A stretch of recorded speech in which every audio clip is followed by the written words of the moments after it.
Washington Journal is next.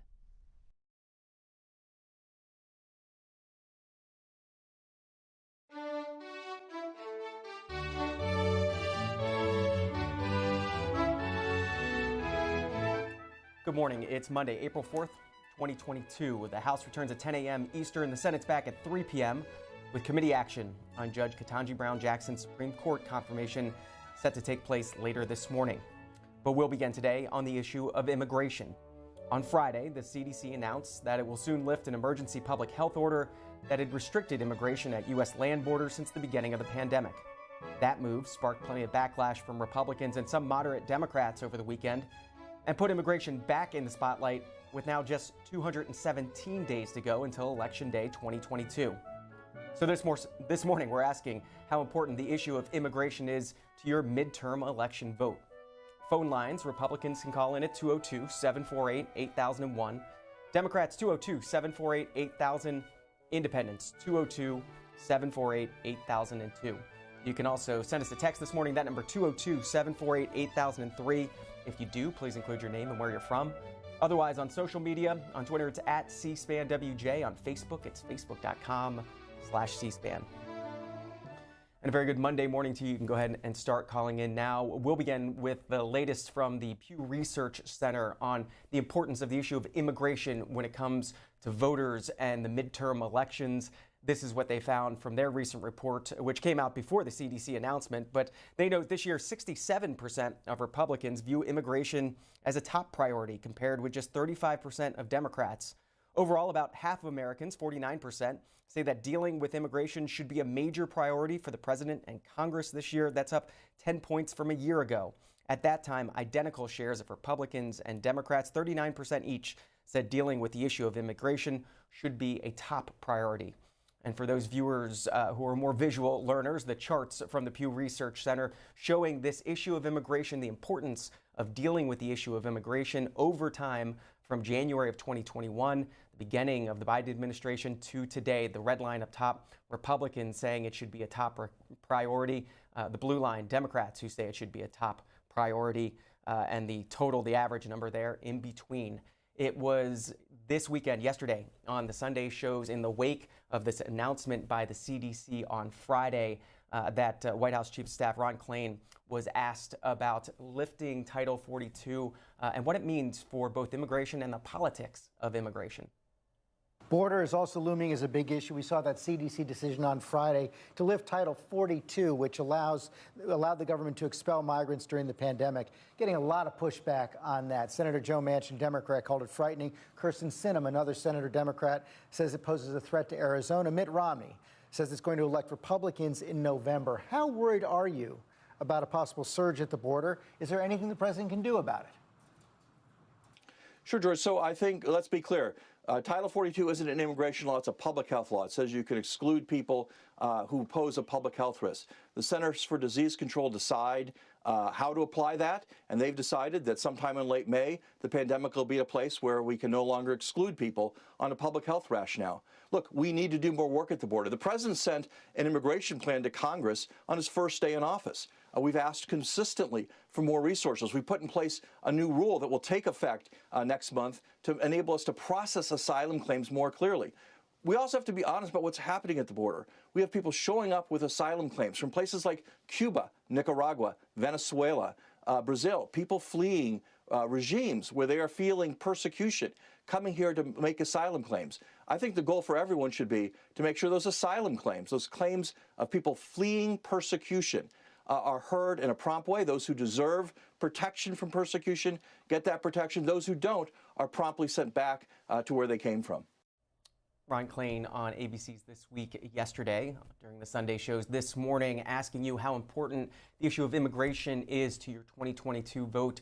And we're expecting to hear a lot more on this issue of Title 42 and immigration in general. Just a couple tweets on this topic. Kevin McCarthy, the GOP leader in the House, saying while President Biden is hell-bent on destructive border policies like ending Title 42, that endanger our country and communities, House Republicans will continue to fight for a secure border, and that's why I will be leading another trip to our southern border later this month. And then it was Chad Pergram of Fox News who noted that Kevin McCarthy expected to speak more today on the issue of Title 42 and immigration sometime after votes later today in the House. So play more on this topic throughout the week, play more of reaction from the Sunday shows yesterday. We'll take you to all of it, but we especially want to hear from you. How important is this issue of immigration in your midterm election vote? Terry out of Cleveland, Tennessee, line for Republicans. Good morning. Yes, this is Terry, and are you listening? I'm listening to you, sir. Go ahead. Okay. Well, my wife told me not to call them terrorists, so I won't. And it's just they coming in, they tear it up out. You give them a house, they tear it up, they destroy everything. Then they don't pay rent. The government won't pay rent for them. And how can we keep taking in people that don't know or don't care of taking care of other people's stuff? Terry, do you know many immigrants in Democrat because of that? Do you know many immigrants in Cleveland, Tennessee? Yes. Would you say immigration? A lot of don't want to fill out the papers to become legal because they're afraid to be shipped back. Terry, are you okay with legal immigration and increases in legal immigration? Yes, if they are legal. They come here, retain the job, stay out of games and stuff like that, yes. I don't care who you are or what you are, as long as you come here legal. That's Terry in Tennessee. This is Jack in Bloomsbury, New Jersey. Independent, good morning. Yeah, good morning to you. I feel like Title 42 has been out of existence already for this whole administration. The more people coming over here, the more we're paying. They're not going to be working. And when they do work, they take jobs from the trades, the guys that are trying to make a living, support their family. After so many years, they figured out that $15 an hour was just enough to get by. Well, no more, Joe. No more. As your grandfather said, we need a little breathing room. We need some breathing room. That's Jack in New Jersey. Title 42, you talk about going out of existence. It will be as of May 23rd of 2022, the official announcement from the CDC on that public health order. After considering current public health conditions and the increased availability of tools to fight COVID-19, such as highly effective vaccines and therapeutics, the CDC director has determined that an order suspending the right to introduce immigrants into the United States is no longer necessary, putting May 23rd as the date for that to officially be no longer the rule at U.S. land borders. This is Mike in Ohio, an independent. Good morning. Good day, sir. How are you? Doing well.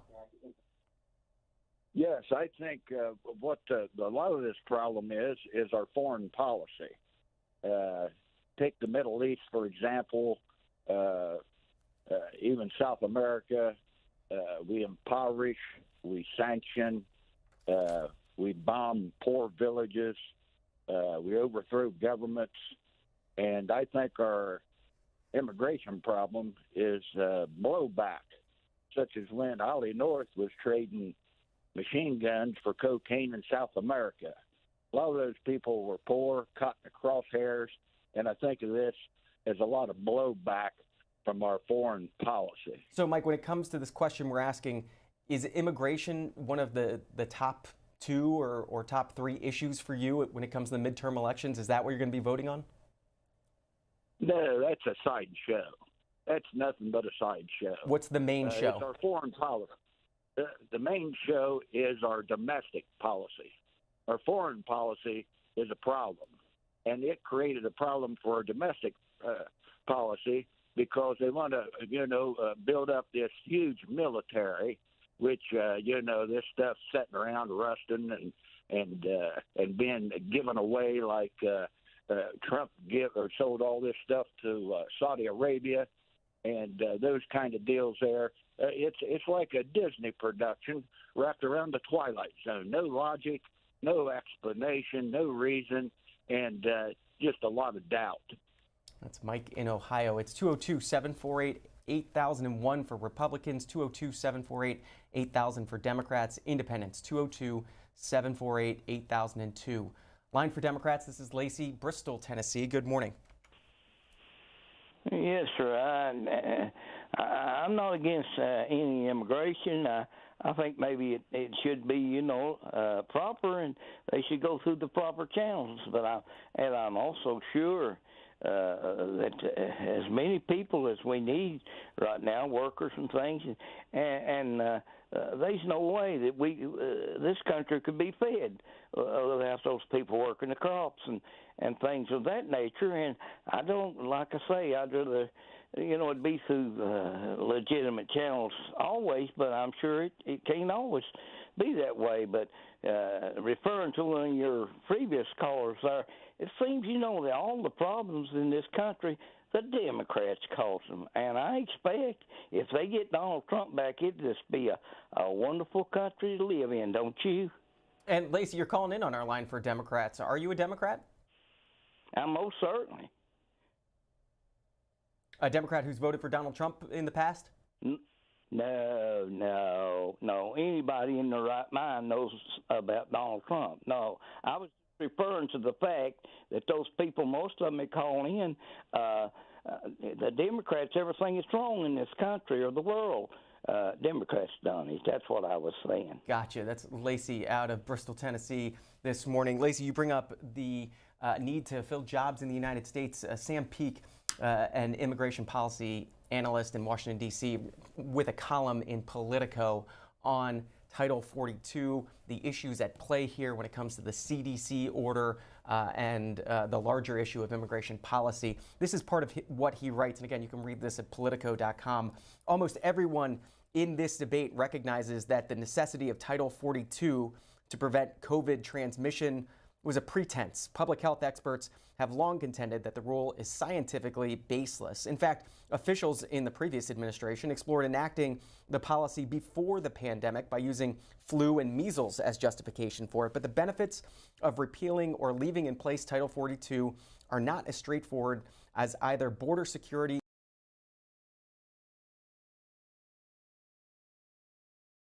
Well, it's Shake and Bacon. I thought I'd just say hello real quick. Good morning.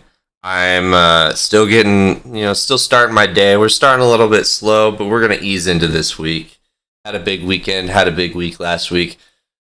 And I'm expecting a lot more work to get done this week, but it's Monday. We're not in a rush. We don't have a lot of things to do this week. We're going to just try to power through it. So your prompt today is just, we have our little C-SPAN prompt for today for our little morning entertainment, but we also got our little prompt today for the Twitch headline. Strong days start with strong mornings. I encourage you all to try and improve your day by improving your morning. They always say that meals in the mornings are super important, but I think that getting your mind right and getting yourself in the right mindset and getting yourself as awake as possible before your day actually starts is super important. I cannot stress enough how much that's been improving my class time when I go to my first morning class, which is an American Sign Language class. It's a language learning class. I can understand so much more during that class if I get up earlier than if I get up right away and go to class. That being said, the prompt was going to be, what will you do to improve your life?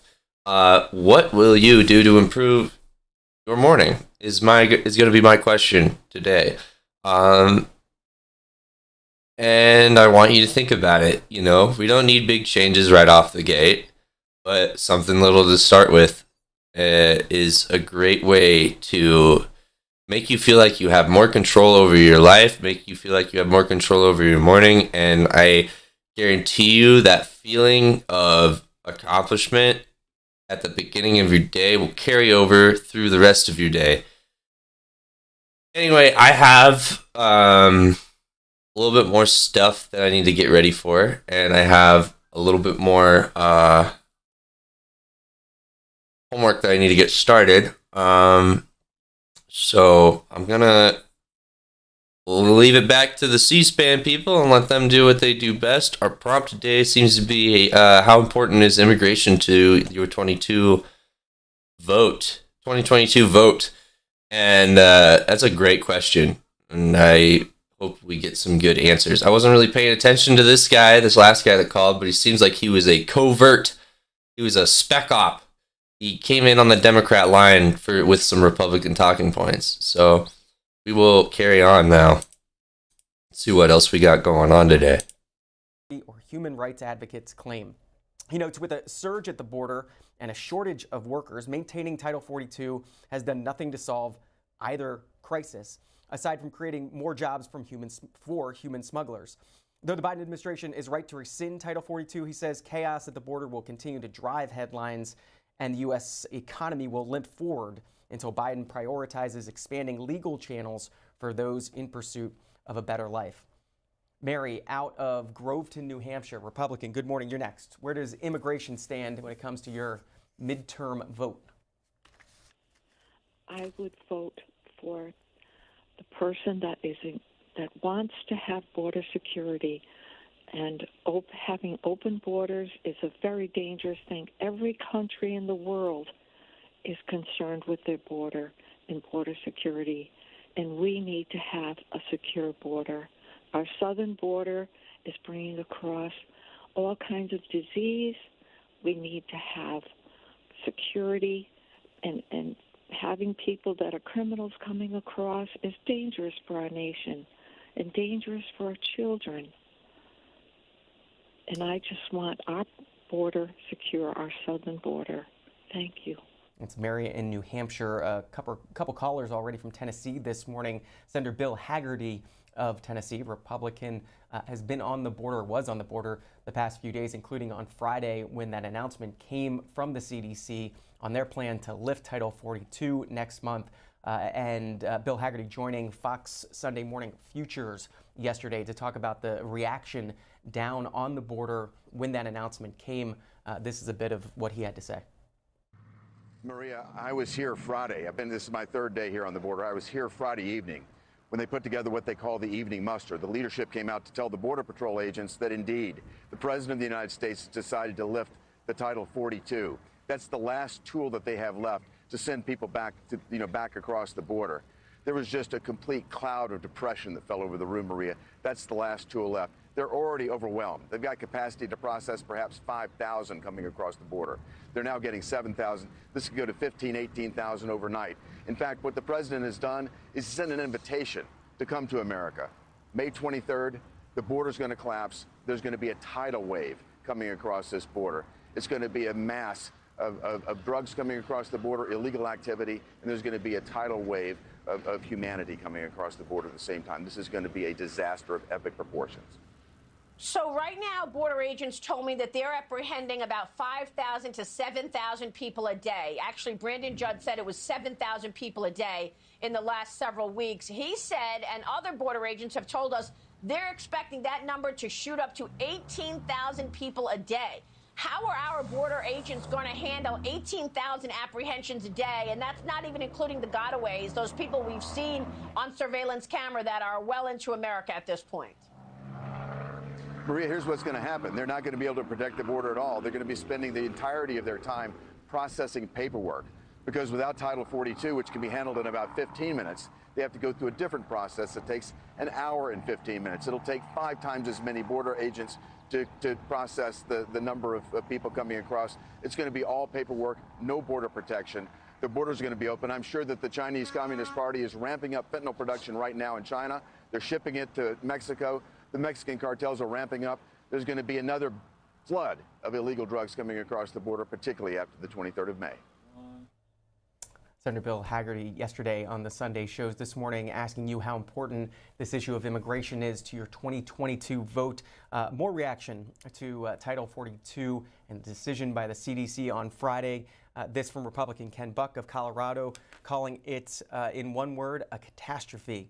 Shelley Moore Capito, the Republican from West Virginia, the senator, saying the fact that the Biden administration is willing to end Title 42 while our country braces for an unprecedented surge of illegal crossings shows why they aren't serious about border security and never have been. Rick Scott, the senator from Florida, saying the Biden border crisis, 100% caused by this administration's open borders and amnesty agenda. Revoking Title 42 will make this much worse. And then on the Democratic side of the aisle, Congressman Jamal Bowman of New York, the Democrat, saying, I'm glad that Title 42 is finally coming to an end. We must continue to work to make this country a safe place for asylum seekers, especially those who are black and brown. He went on to say, when I speak with immigration activists in New York, eradicating Title 42 is first on their list of policy changes that have been needed. When I traveled to Guatemala and Honduras last week, activists discussed the dangers of Title 42 on the safety of asylum seekers. Ron Wyden, the senator, saying,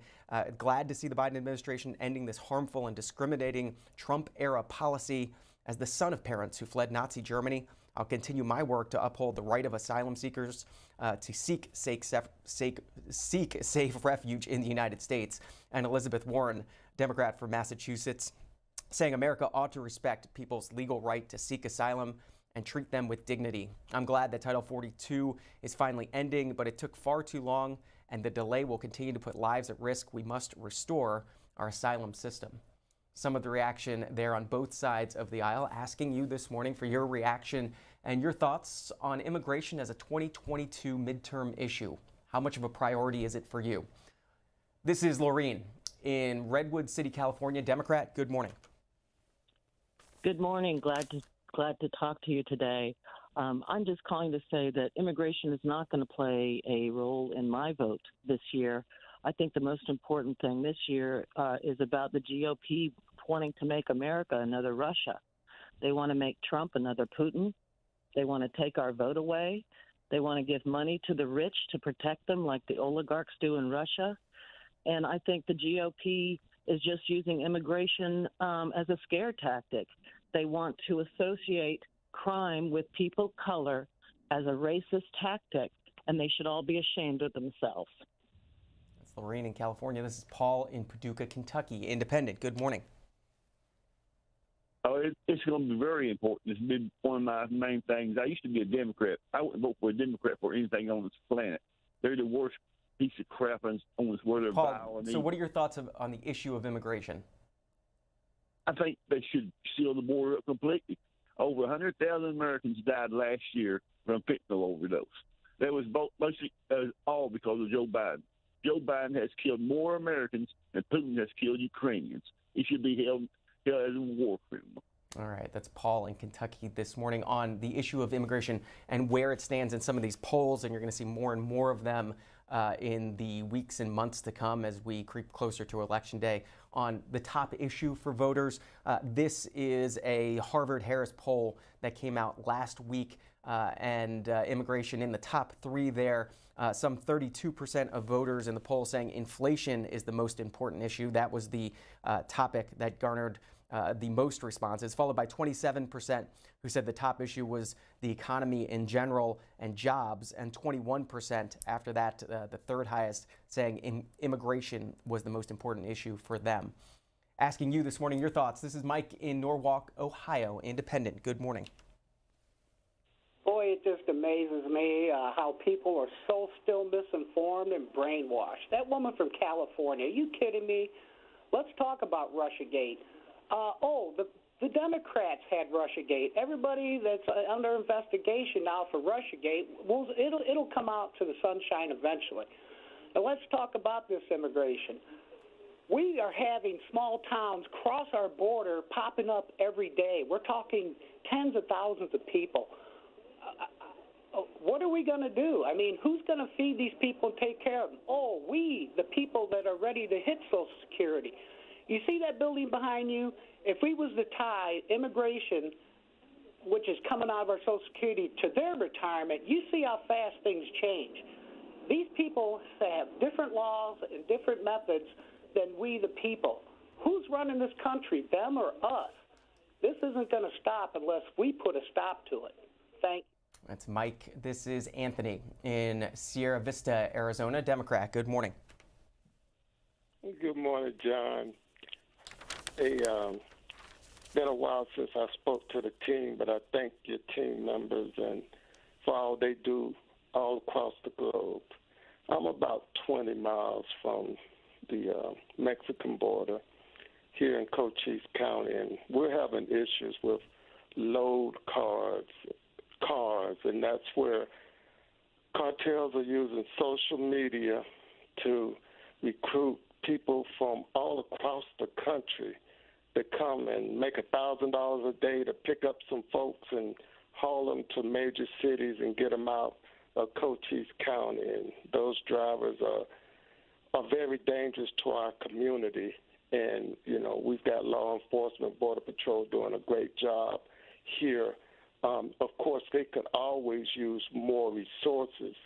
But the previous caller mentioned something that I think a lot of people may not really comprehend. And I was listening to National Public Radio this weekend, and it was referencing that unless we recognize immigration as a national security issue, and everyone thinks, well, it's fentanyl, it's drugs. Well, actually, it's the fact that if we don't have a workforce that's putting money in to our ability to have revenue for people to draw Social Security, then we're going to have an issue there. Another issue we're going to have is we have a declining population. Families are having 1 or 2 children. The government doesn't support large families. Immigrants have always revolutionized the United States through their creativity, through their hard work.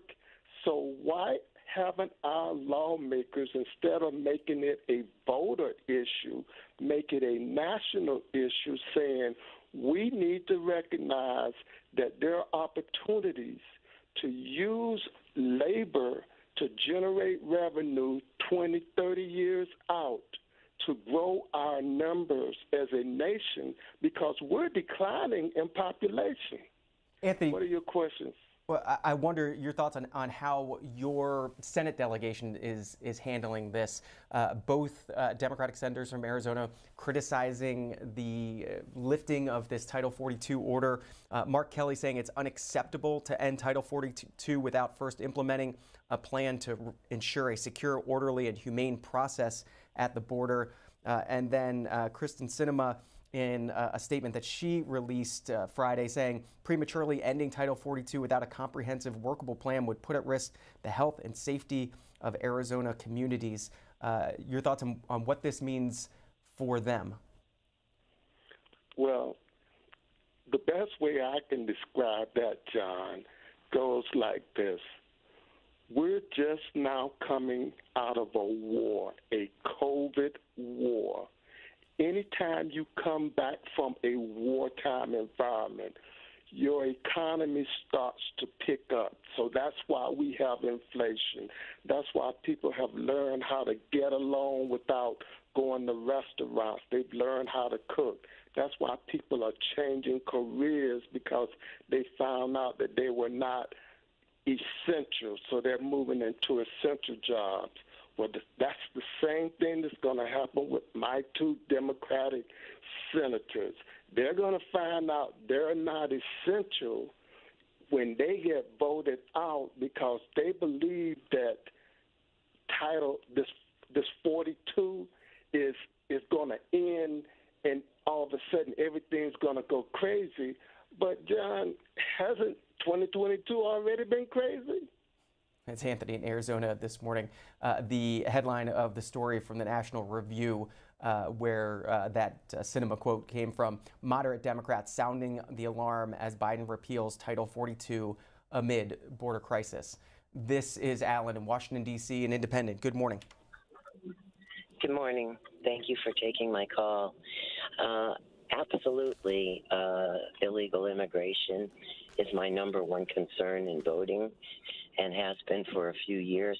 And that's because it's the bottom line of a lot of other problems that we're having, whether it's no affordable housing across the country, whether it's the fact, look at the western part of the United States, people. This isn't about Americans not wanting our country to turn, a different color. As far as I'm concerned, it's got nothing to do with that. It has to do with the fact that we do not have enough fresh water to sustain the populations that are coming here. It has to do with the fact that Americans are very compassionate, but the media and the politicians have blurred the line between legal and illegal immigration. And the American people, I don't care, everybody I know is really worried about where our country is going. And it's not because we don't care for these people. We have to come up with policies to help them in their own nations. So, Alan, on legal immigration, so several stories on the connection of this story and the war in Ukraine right now, fleeing into uncertainty, refugees crossing into new lives. That's the front page story on USA Today. This from today's Washington Post. At the U.S. border with Mexico, a growing number of Ukrainian refugees, noting there the United States last month committed to accepting as many as 100,000 Ukrainian refugees, and they are starting to trickle into this country, including at the southern border. Are you okay with that aid that we're giving to Ukrainian refugees? Absolutely, absolutely. And I do feel that the American people, again, we're a compassionate people. And I do believe that we should let in and help as much as we can. The Afghan refugees, all those people that helped us, you bet they are welcome here. But people who slide through our border, because they need a better life, our ancestors did the same thing, so that we could have a better life. But we can't have a better life because we can't afford housing. We can't afford. I've been working 45 plus years, and I can't afford anything where I live. It's a matter of people, please think about the environment. This land cannot continue to sustain the flood that is coming into our country. I was a Republican at one time. I was a registered Democrat at one time. My gosh, we can't. We have to stop this. That's Alan on the line for Independence. This is Loretta, Cleveland, Ohio, Democrat. Good morning. Oh, good morning, John. America needs a history lesson. I don't know where all these people come in, and they come with the us and the they and the them and all of that. Nobody invited white people here to America. Nobody told them to enslave black people. Nobody told them to expel the Latino people. All of that land that the Latino people talking about is land that they used to live on. And the people calling in talking about illegal. White people are the original illegal people. They come with the smallpox blankets, killing people. I don't understand. You need to learn your American history. That's Loretta in Ohio. It's just after 7:30 on the East Coast, this first hour of the Washington Journal, in the wake of this announcement from the CDC and the backlash over the weekend and expected continued conversations about immigration on Capitol Hill this week. We're asking you, how important is immigration to your midterm vote in 2022? It's 217 days away until Election Day 2022. So keep calling in. Republicans 202-748-8001, Democrats 202-748-8000, Independents 202-748-8002. The House in at 10 a.m. Eastern. That's where we're going to be going after this program. The Senate is in on the Senate floor at 3 p.m., but committee action this morning. As we noted, the Senate Judiciary Committee is going to be voting this morning on whether to send Supreme Court nominee Judge Ketanji Brown Jackson to the full Senate for a vote. If confirmed, she would be the first African American woman to serve on the Supreme Court. And we're going to be heading there on C-SPAN when that happens. And probably a little bit before 10 a.m., we're going to be showing you some of the room. We're going to be showing you the folks gathering for that. So stick around with us also on cspan.org and C-SPAN Now. We're also going to be spending the last 20 minutes or so of this program getting your thoughts on Judge Ketanji Brown Jackson. Senators offering their thoughts on the judge over the course of the past couple weeks. And we're hearing several of them giving their official position on whether they would vote to confirm her. It was on ABC's This Week yesterday that Senator Roy Blunt, the Republican of Missouri, offered his thoughts. I've thought initially, my sense is that the president certainly had every good intention and every right in the campaign to talk about putting the first black woman on the court. I think it's time for that to happen. I was hoping that I could be part of that. I had a great conversation with her. Really, there are two criteria, as I said immediately. One is the person qualified for the job? And two is, what's their judicial philosophy? She's certainly qualified. I think she's got a great personality. I think will be a good colleague on the court.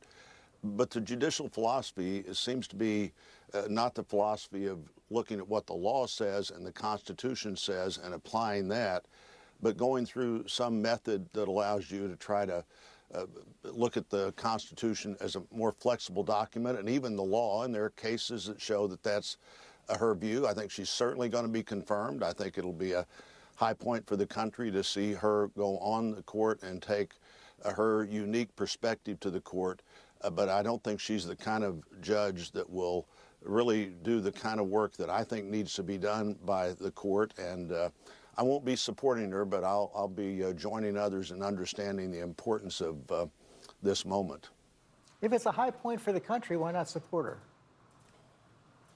Well, I think the lifetime appointments have a different criteria than other appointments. I've supported a significant number of President Biden's nominees to offices that will end, their time will end while he's still in office or when he leaves office. I think that's a different criteria than putting somebody on the court for life. I don't think I've supported any district judges that he's appointed up till now, the Court of Appeals level judges. And she just doesn't meet the criteria that over and over again I've said in the last decade that the advise and consent part of the Constitution gives the Senate more responsibility than just saying she's qualified, you appointed her, we're going to approve her. And that clearly has not been the role of the Senate for a couple of decades now.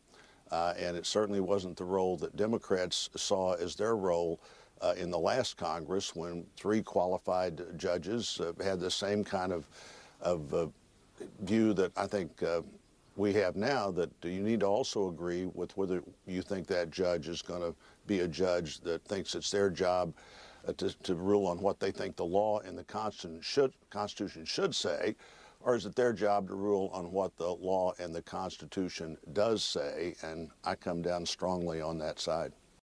Senator Roy Blunt on ABC's This Week. That was yesterday. We're expecting a committee vote in the Senate Judiciary Committee later this morning, and a floor vote, final vote, later this week. So stick with us on that topic all week long. But coming back to the issue of immigration, that's where we're beginning our program today.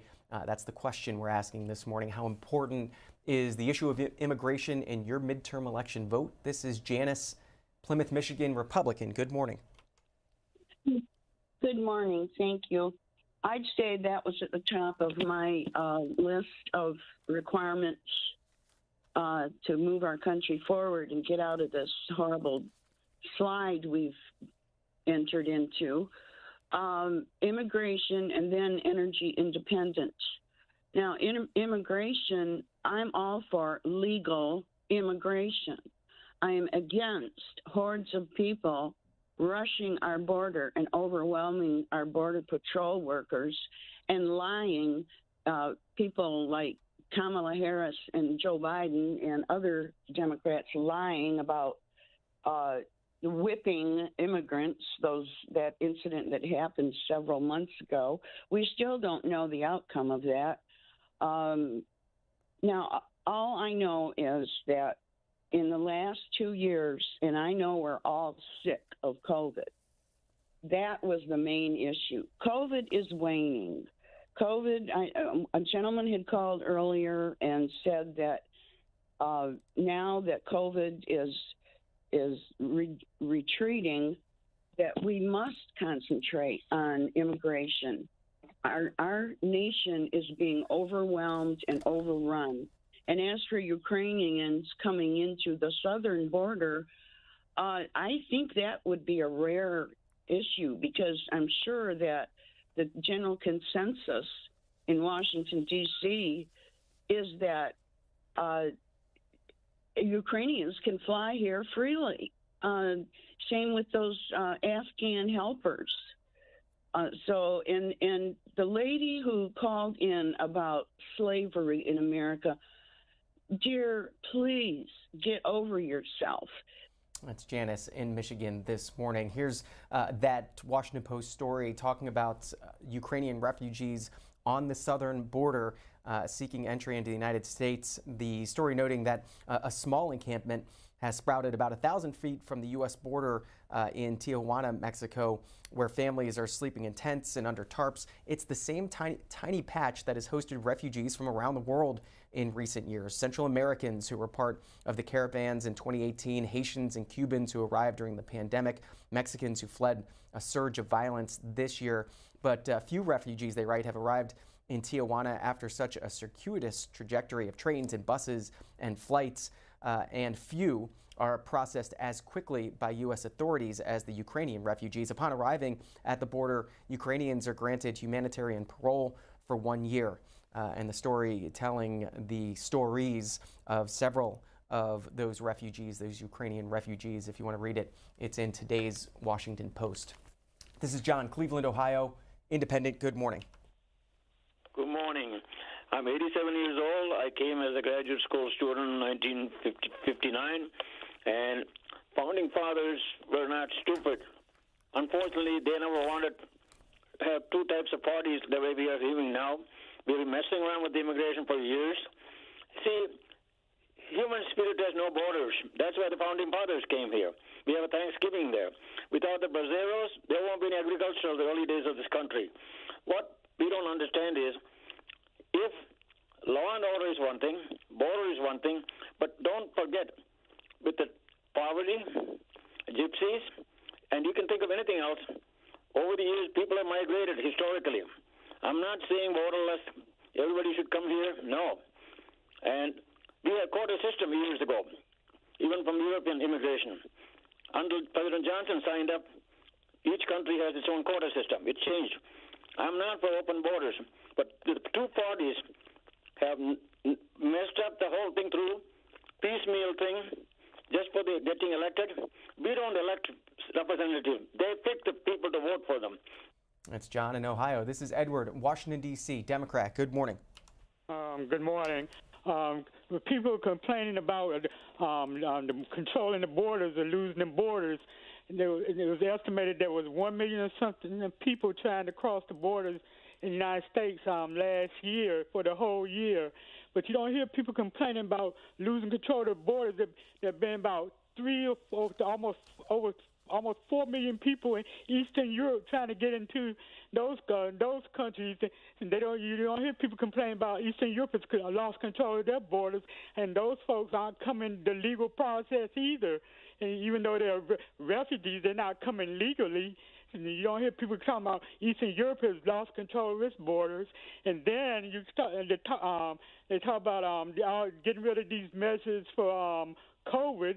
This measure that Biden is trying to get rid of, it was a COVID measure. So it'd be just like getting rid of all the other COVID measures and stuff. And also a measure that was instituted during COVID that has blocked some 1.7 million border crossing attempts since it was instituted back in the spring of 2020. Title 42 set to be lifted next month. That was the announcement from the CDC on Friday, and immigration very much back in the spotlight.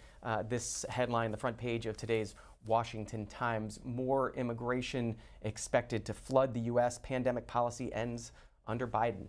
This is Jeff in Crofton, Nebraska, Republican. Good morning.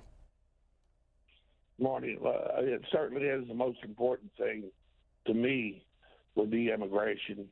And I got to tell you that if we, if Congress would make pass some type of legislation or whatever to say that any person that comes across that border illegally, for whatever reason, if they come across illegally, they're never, ever, ever allowed to vote in this country, period.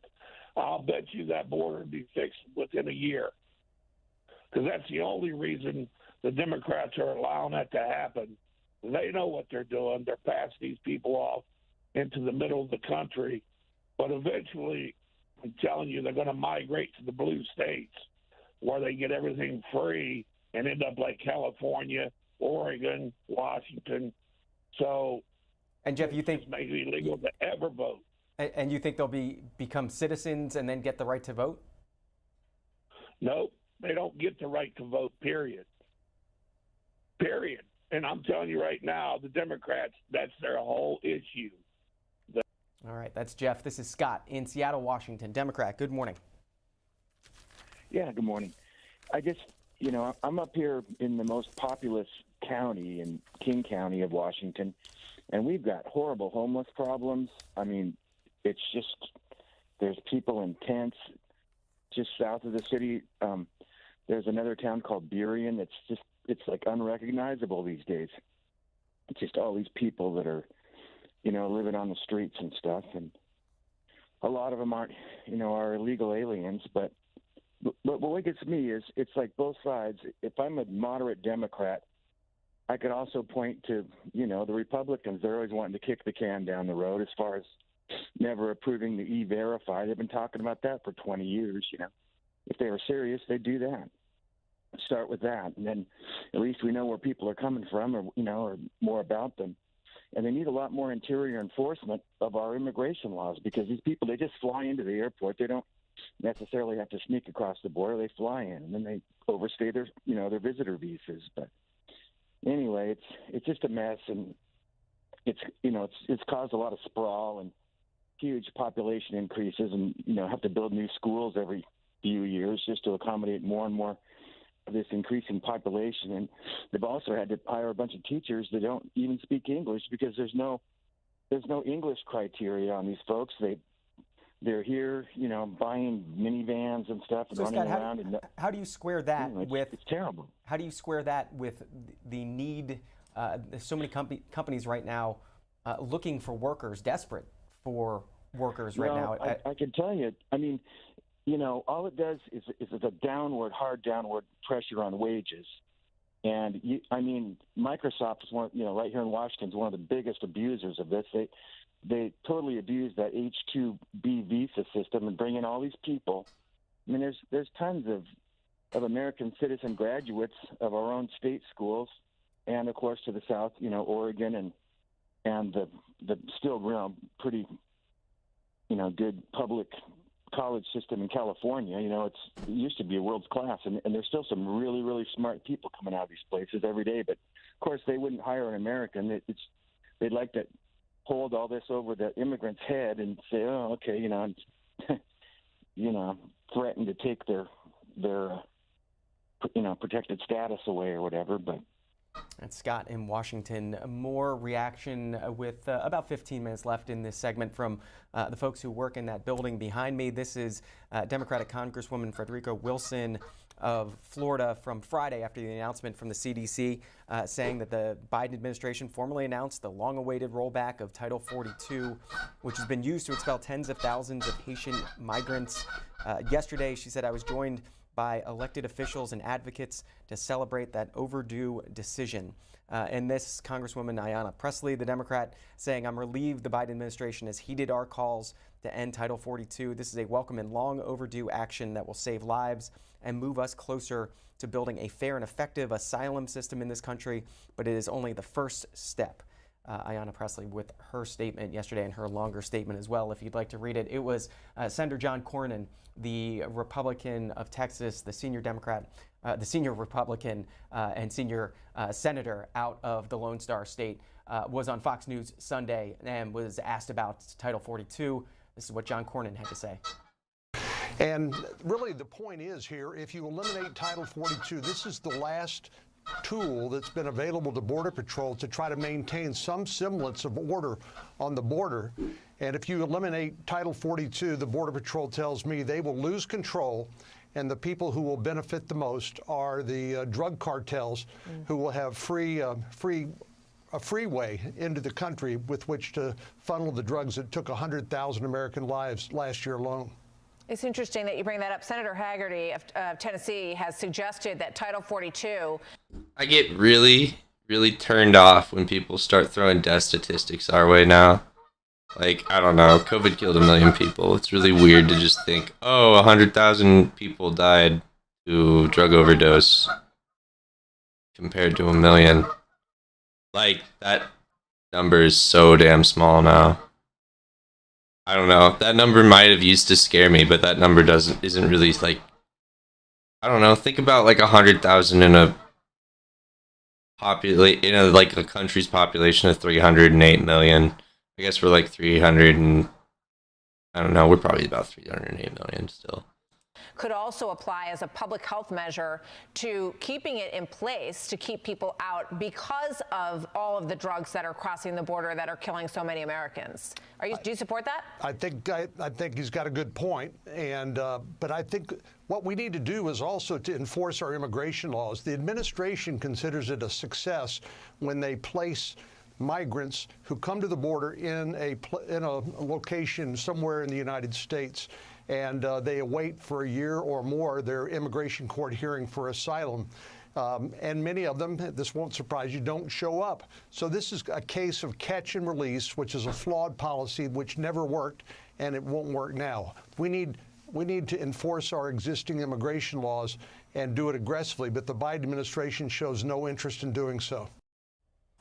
Oh, God forbid Biden's trying to give people due process. Like, Senator John Cornyn of Texas, Republican, another Republican from Texas, Kate Granger, a lead appropriations committee Republican. This is her column in today's Washington Times. Crisis to catastrophe at the border. Biden's budget proposes no changes to his disastrous policies. If you want to read that from Kate Granger. This is Pascal out of San Diego, Republican. Good morning. Good morning. I'd like to start out by commenting on that woman's observation, I guess is what we want to call it, of slavery and that whites were first slaves. If she knew her history, her own people enslaved their own people. Oh my God. Oh my God. Bring us to 2022 and immigration. I live on the border. That's the other thing. I live on the border in San Diego, so I see it firsthand. And it's a mess. It's a total mess. You know, the Border Patrol guys and ICE agents, that, you know, their hands are tied. And it's terrible. And, you know, I'm Italian. You know, my grandparents came from Italy, and they did it the legal way. You know, and that's how, you know, my family's here. Pascal, what did Title and let people run across? What did Title 42 mean over the past 2 years? Well, it was an extra tool, you know, for them to control the border. So do you think it was working? Run across, yeah, it was. I mean, you can't take. Why are you going to take a tool away from them? It's one of the last tools they have. You know, I mean, it's not that it's not foolproof, but you know, it's helped. So to me, you know, it's crazy. You know what goes on. 1.7 million border crossing attempts blocked. Using Title 42 over the past about 2 years since it was implemented. This is Rick in Philly, a Democrat. Good morning. Good morning. I want to commend you and your guests on a very positive conversation. I wish they would have a similar conversation in Congress. However, that has not happened. But just to go backwards a little bit, I think that President Biden is on track to do the best he can do with his limited ability. what made me want to call you was Miss Loretta was speaking about some of the past attempts. Has now you see them attempting, others attempting to not allow education and certain education in schools. It reminds me of how being a Afro-American, we were not allowed to read, to limit our ability to have education. I'm well educated, but others may not be.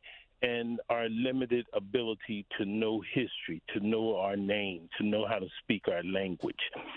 When the Pilgrims first came to these shores, it was because they could not do what they wanted to do the way they wanted to do it in their foreign lands.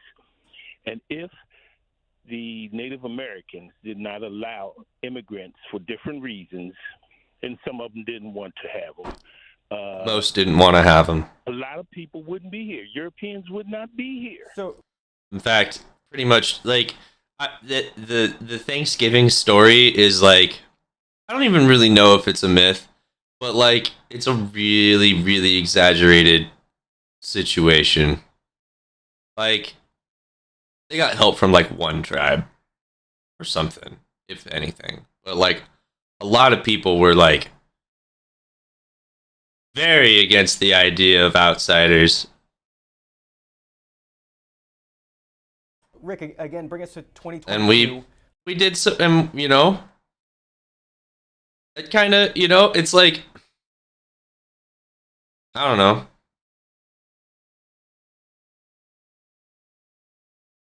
Like, they're justified for feeling that way. Like, you know? And people don't think about that. People are like, oh, yeah, they wanted America to come. They were cool. Like, they were... No, dude. Like, they're about as pissed off about immigrants as we are. The only difference is that, like, the power dynamic's not the same. You know? Like, when people come across the Mexican-American border... And this amazes me, too. This amazes me that, like, there was that one lady, and, what's his name, asked the question. John asked the question. He's like, do you think that Ukraine, like, saving Ukrainian and Afghan refugees is, like, appropriate? And she said yes. And it's, like, literally the only difference is that these people aren't being shipped, like, they're not being shipped to us on, like, aircrafts and stuff. Like, instead, we have to, like, hear the stories about all these people. Like, okay, people aren't leaving their homes in Guatemala, in Honduras, in El Salvador, in all of these places to cross the desert, to cross the entire country of Mexico into the desert, into the U.S. and into the, like, across the desert of the U.S.-Mexican border, into Texas, which is also still desert up until a certain point, or other borders. You know, there's other states too, but still, it's like the only difference is that these people, the media's not blasting their struggle and not narrating you through it, so that you can understand why they're coming to America. They're just saying, they're just grouping them up in the same people with the drug lords and with the cartels and with the traffickers and all that. They're grouping them into the same category, and they're diminishing their stories so that you can feel disconnected enough to be like, well, they just want to come into the country and leech off all of our stuff. These people are migrants. These people are refugees. They are asylum seekers. And because of, like, our process and because of how hard we made it, like, it's becoming very difficult to process these people and to get them through the actual legal courses.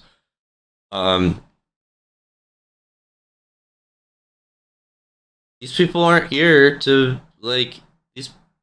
And another thing is, like, when America colonized the United States originally, when it was just indigenous land, we brought settling equipment. We brought the means and the tools necessary to colonize, to settle, to create our own, to manifest our own destiny.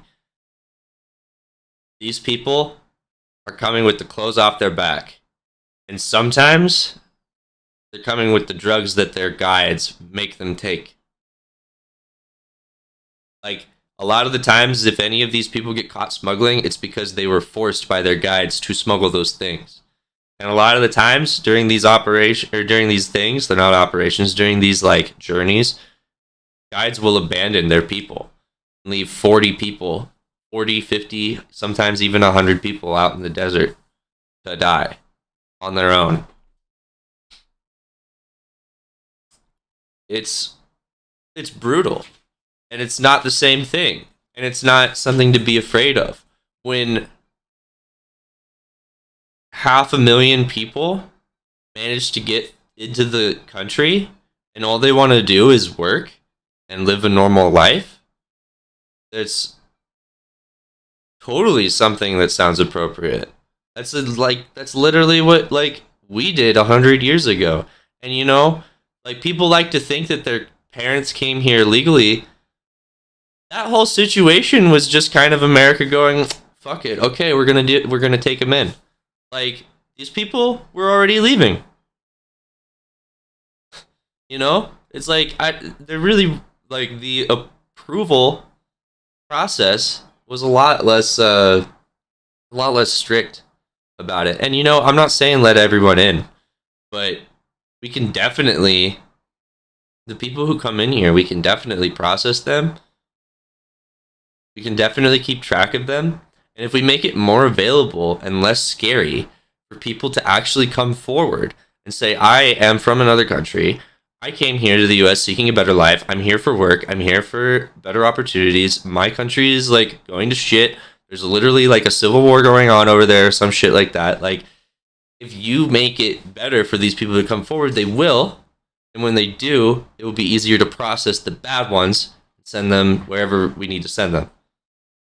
And it's a filter process. It'll be easier if you get the access, if you get the flow through the filter better, it will filter out the bad stuff and keep the good stuff. It's kind of like a win-win for everybody. But, I mean, I don't know. Like, right now, the system feels like it's tied up. Anyway. Midterm elections. Is immigration one of the key issues in this election, or do you think people are going to be more focused on inflation, the economy? I'm concerned about all of the places America is at right now. All of it need to go to the table. All of it need to go to the floor. All of it need to be discussed in open sessions in Congress. The bad thing about it, sir, none of it will. And we will make decisions based on our own personal experiences in our own communities. But we need more information. We need more openness. We need more discussion. That's Rick this morning. As we noted, Kevin McCarthy expected to hold a press conference later this evening after speaking with border control advocates, expected to happen at the Capitol and focus on the ending of Title 42. Chad Pergram of Fox News with that tweet on the topic. We'll see what he has to say. He also already had plenty to say in reaction to the CDC announcing that it was going to end Title 42. Kevin McCarthy expected to lead a delegation to the border. He said it would take place later this month to focus on border issues as well. This is James Collins, Mississippi Independent. Good morning. Yes, how you doing, sir? I said, how you doing? I'm doing well, James. Go ahead. What do you Yes, getting back to your topic. Do you notice how the Republican Party always waits to a certain point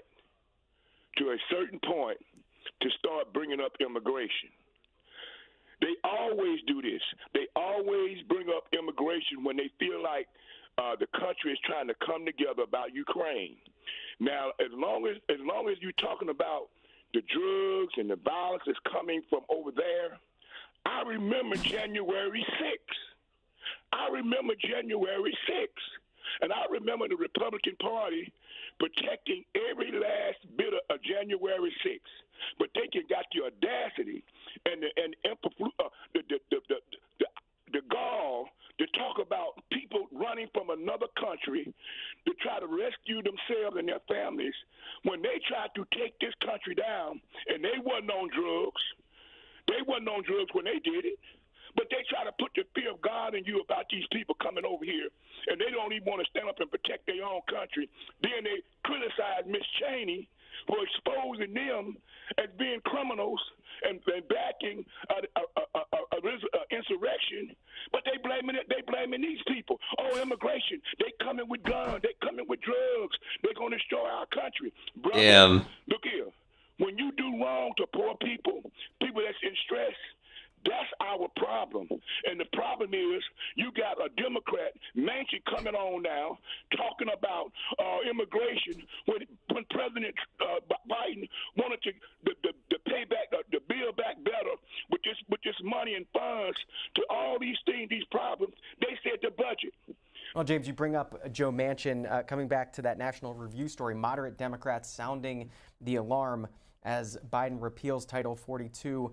Senator Joe Manchin calling the decision to lift Title 42 frightening in a statement on Friday. We're already facing an unprecedented increase in migrants this year, and that will only get worse if the administration ends Title 42. We're nowhere near prepared to deal with. I gotta admit, this has to be the most prolonged crisis I have ever been in my entire life. Like, we think of 9/11, all right? 9/11 is a crisis. That was a crisis, okay? Fucking, we got attacked on a normal-ass day. Everything shut down. When the towers fell, a main ley line for the internet got cut off. So all of our stuff got rerouted. People don't know this. All of our stuff on the internet on the East Coast got rerouted going from east to west, going all the way across the ocean, all the way through Europe, all the way through China, Russia, all the way back. That's how we were transmitting information. Everything shut down. The phones shut down. Or at least from east to west coast, these connections were severed for a moment. This was a crisis. We didn't know what to do. We didn't know where we were at. Some people didn't know where their loved ones were. Some people's loved ones didn't make it they didn't see the end of that day, you know? That and this was something that we had to deal with for weeks afterwards, months even. We had to clean the rubble up. We had to restore the area. It was crisis control after that. That is what a crisis looks like, okay? Apparently we've been in a border crisis for almost 2 years now. How are you in a crisis? How is a crisis prolonged for almost 2 years? That blows my mind. All right? We didn't even consider the pandemic a crisis. This is I can't say it's a nothing burger. Obviously, we're having more people come across the border than ever before. But this is literally something that we've managed all year. I don't and are continuing to do so. This isn't what I would call a crisis. A crisis isn't something that you get to brainstorm about. Crisis is something that you get to kind of deal with the pieces on the ground. You get to everything gets scattered on the floor, and you get to pick up the pieces and you get to put a little shape together, and that's what you get out of the crisis. This is a lot more systemic, a lot more organized. With the influx, until we have comprehensive bipartisan immigration reform that commits to securing our borders and providing a pathway to citizenship for qualified immigrants, Title 42 must stay in place, is what Democrat Joe Manchin had to say on Friday. This is Roy, Austin, Texas, Republican. Good morning. Good morning, John. I hope you're having a great day so far. Yes, sir. Go ahead. Okay, first off, let me say, if we lived in a perfect world, we wouldn't need Title 42. But we don't. And once again, let me make this point. Joe Biden has done a number of things in office, and it's like he didn't think about the repercussions of what he did. And I think with Title 42, he's doing the same thing. I live in Texas. I'm not that far from the border. And people that don't live in a state that's on the border, they don't understand what we deal with day in and day out with the influx. So I don't know how they can speak intelligently on it. You know, people don't. I hope this person I hope this person tries to communicate what he has to deal with, because, you know, I hear these stories. Every person who's like, "Oh, I live on the border. I live on the Arizona-Mexico border. I live on the San Diego border. I live on the Texas border."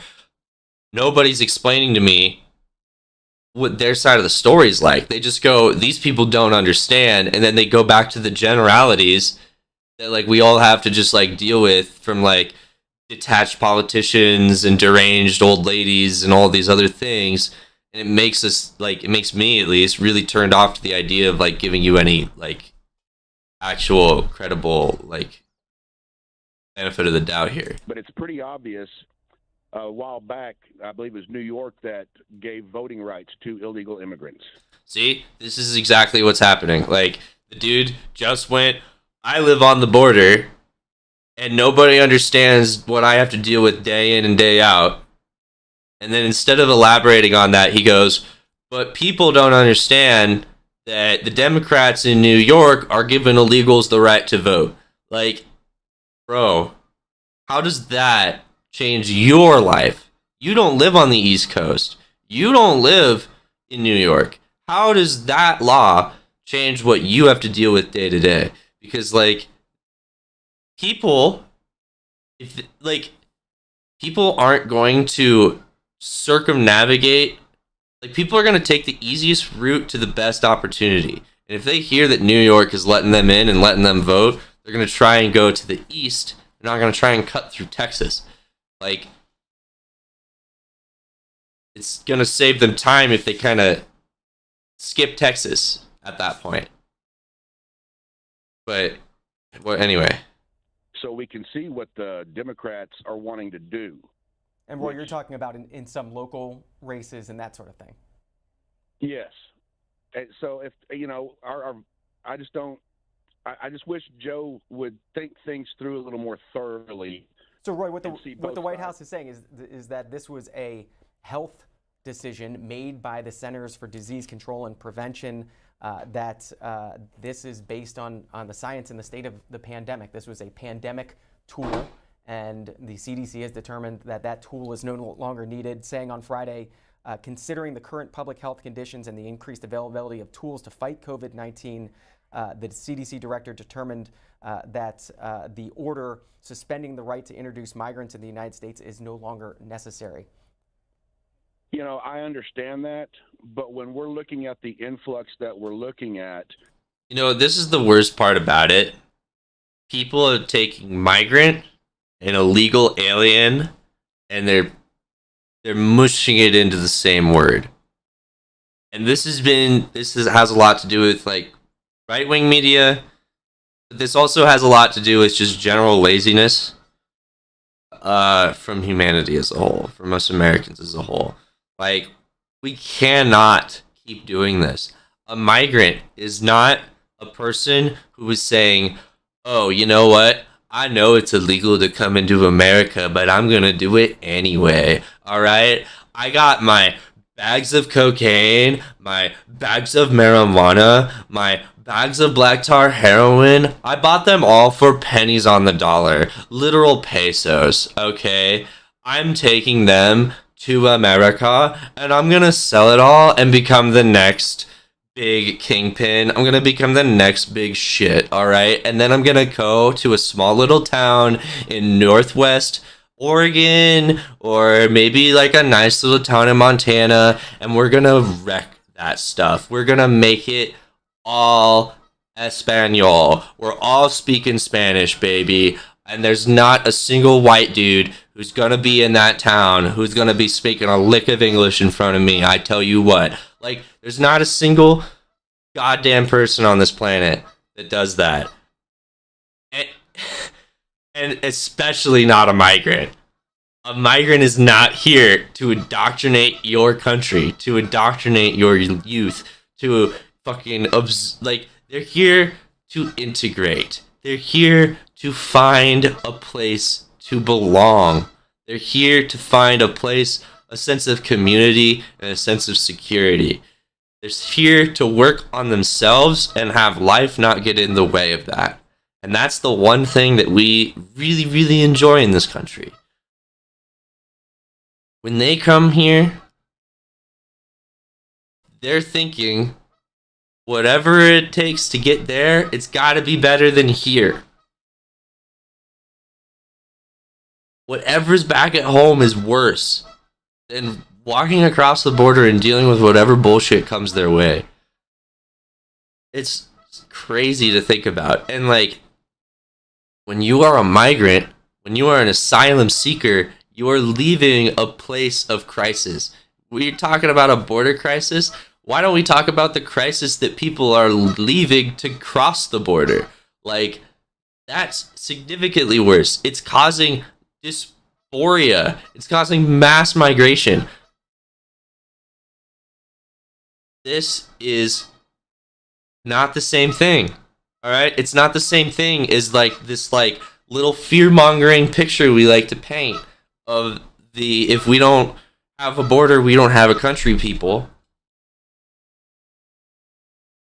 If they exist, it's so marginal. And you're making policies based on a very, very small number of people. And these policies influence a very, very, very large category of people that don't fall into that category. And it's like, again, you can understand when a Ukrainian wants to leave Ukraine and move to America to have a better life because they're in a time of war. But you don't understand that when a country like, I'm trying to think of like one that's like got a civil war going on. Either way, like you can't think of like a Latin American country being in enough turmoil that someone might need to evacuate. And you can't think of a world where there might be some people that don't have the support needed to facilitate any sort of legal immigration program for them. It's like, how can you expect someone to call 911 if there's no landlines and no cell reception in their area? Like, if there's nothing to facilitate that process, how do you expect them to carry it out themselves? It was a tool, the last tool to help us maintain some sort of proficiency in what we're trying. I love this too. It's like the Title 42 was the last tool. It was the last defense for this crisis. When it's like it didn't even keep everyone out in the first place. Like, and to do bringing in if this policy worked, then we wouldn't have had a border crisis still, right? Proper vetted immigrants. That's Roy in Texas. Time for just a couple more calls in this first segment of the Washington Journal. Okay, and here's the thing. The vetting process literally requires you, the vetting process in the United States literally requires you to cross the American border. Like, if you are coming from the South, you have to cross the border. You have to find a town. You have to find your nearest government agency, either an embassy or law enforcement or anything of the like. You need to present yourself and you need to speak very clearly that you're an asylum seeker and that you need to be put through the asylum seeking process. And then you can be properly vetted. You can enter and apply for the proper vetting procedures to enter this country. So in order to become an asylum seeker or a migrant or whatever, in order to become vetted into the country, you have to A, get into the country.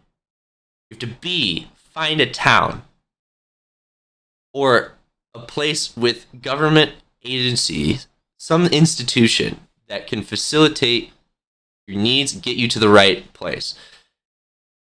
Then you need to be able to communicate that you are an asylum seeker and you need to carry out the vetting process.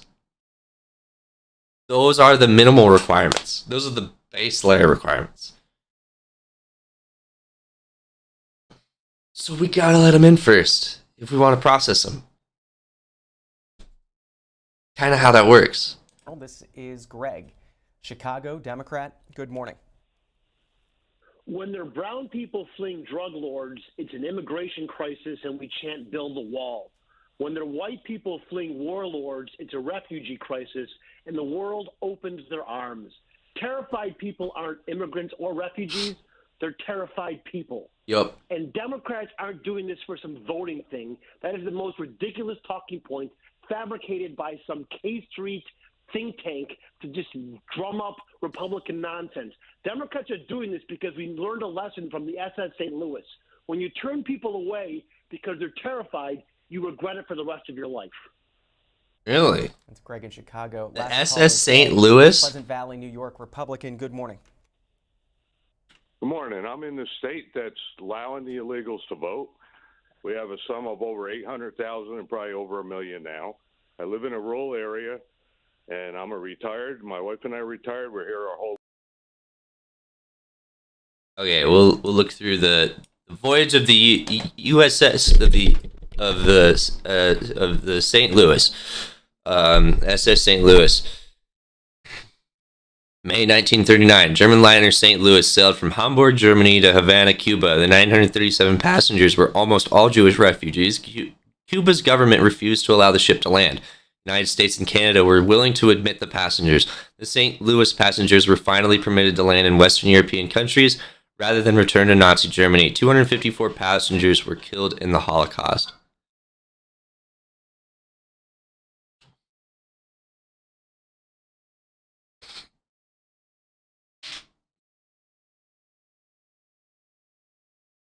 After the St. Louis arrived in Havana, the passengers learned that Cuban government had canceled their landing permits. The American Jewish Joint Distribution Committee, JDC, negotiated with the Cuba on behalf of the passengers, but negotiations failed and the Cuban government forced the ship to leave the harbor.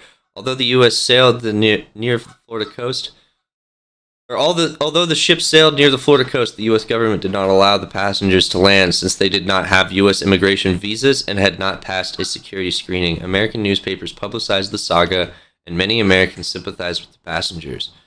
Great Britain, France, Belgium, and the Netherlands each admitted a percentage of the passengers among their return to Europe in June 1939. Many passengers were able to obtain immigration visas and leave for the United States before German invasion of Western Europe in May 1940, but 254 passengers were killed in the Holocaust. That's amazing. So there were people who were trying to escape, but we didn't let them, and then they had to go back, and they even though they were accepted from Western countries like Belgium, it wasn't enough because, oh my God, that's insane. The more you know. Life, and we're struggling to pay our taxes, school taxes. If you put another 400 or 500 in our school district, it's going to change the dynamics for senior citizens in our area because we can't afford what's going on, let alone the way the economy is. I have nothing against immigrants. And bottom line is we're allowing them to vote in New York State. So me, as a tax-paying citizen all my life, now is going to be behind the 8 ball because people can vote for whoever they want, whenever they want. No, you even if can't. It's not for the federal. You still have to be registered to vote, and that vote still only applies for New York State. So, even if that is true, that doesn't affect your state. Level, but it's still state level, and this state is totally controlled by Democrats. So, the people. So then nothing would have changed anyway. If it was a blue, New York's a blue state, it's always been blue. They don't need, this is such a weird, talking point because it's not like they need those votes to keep themselves blue. That New York's always gonna be blue. So this is literally just people getting scared of brown people again. Oh no, brown people are gonna change the way I think about things or something. I don't really understand it, to be honest, fully. But this could not be more detached from these people's lives. And they still have to have their finger in other people's businesses because, oh God forbid, illegals are coming into the country. People that are here are stuck, and we either got to Like, imagine if there was a state that just, like, it was on the border and it just let them in. It was like, no, we don't enforce it. And we have, like, a thing with the federal and government so that they can't enforce it either. What then? How would you feel about all this then? To move south or move to a state that's going to let us at least afford to live our lives out. So, Ed, to that question we asked at the beginning, is this your top issue in the midterm elections? It's been my top issue for the last election and the election before. I've seen it for the last 3-4 elections in my state. It's overwhelmed. That's the tough thing, though, is that, like, this has been the top issue for some people for years. That's Ed in New York, our last caller in this first segment of the Washington Journal. But stick around, plenty more to talk about, including a very busy week in Washington, another busy week. We'll be joined by Politico congressional reporter Marianne Levine and Bloomberg White House reporter Josh Wingrove to preview the week ahead in Washington. And later, historian and former State Department official Michael Kimmage joins us to discuss the latest out of Russia and Ukraine and the conflict there.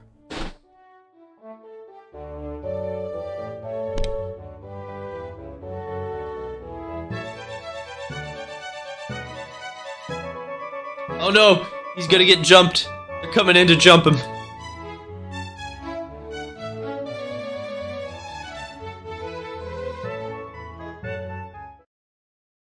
This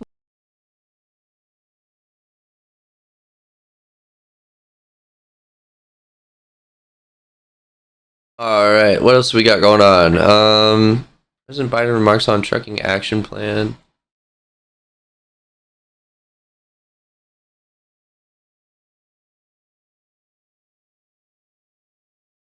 We'll go through that real quick. No, we won't. It's an 8-hour thing. Okay.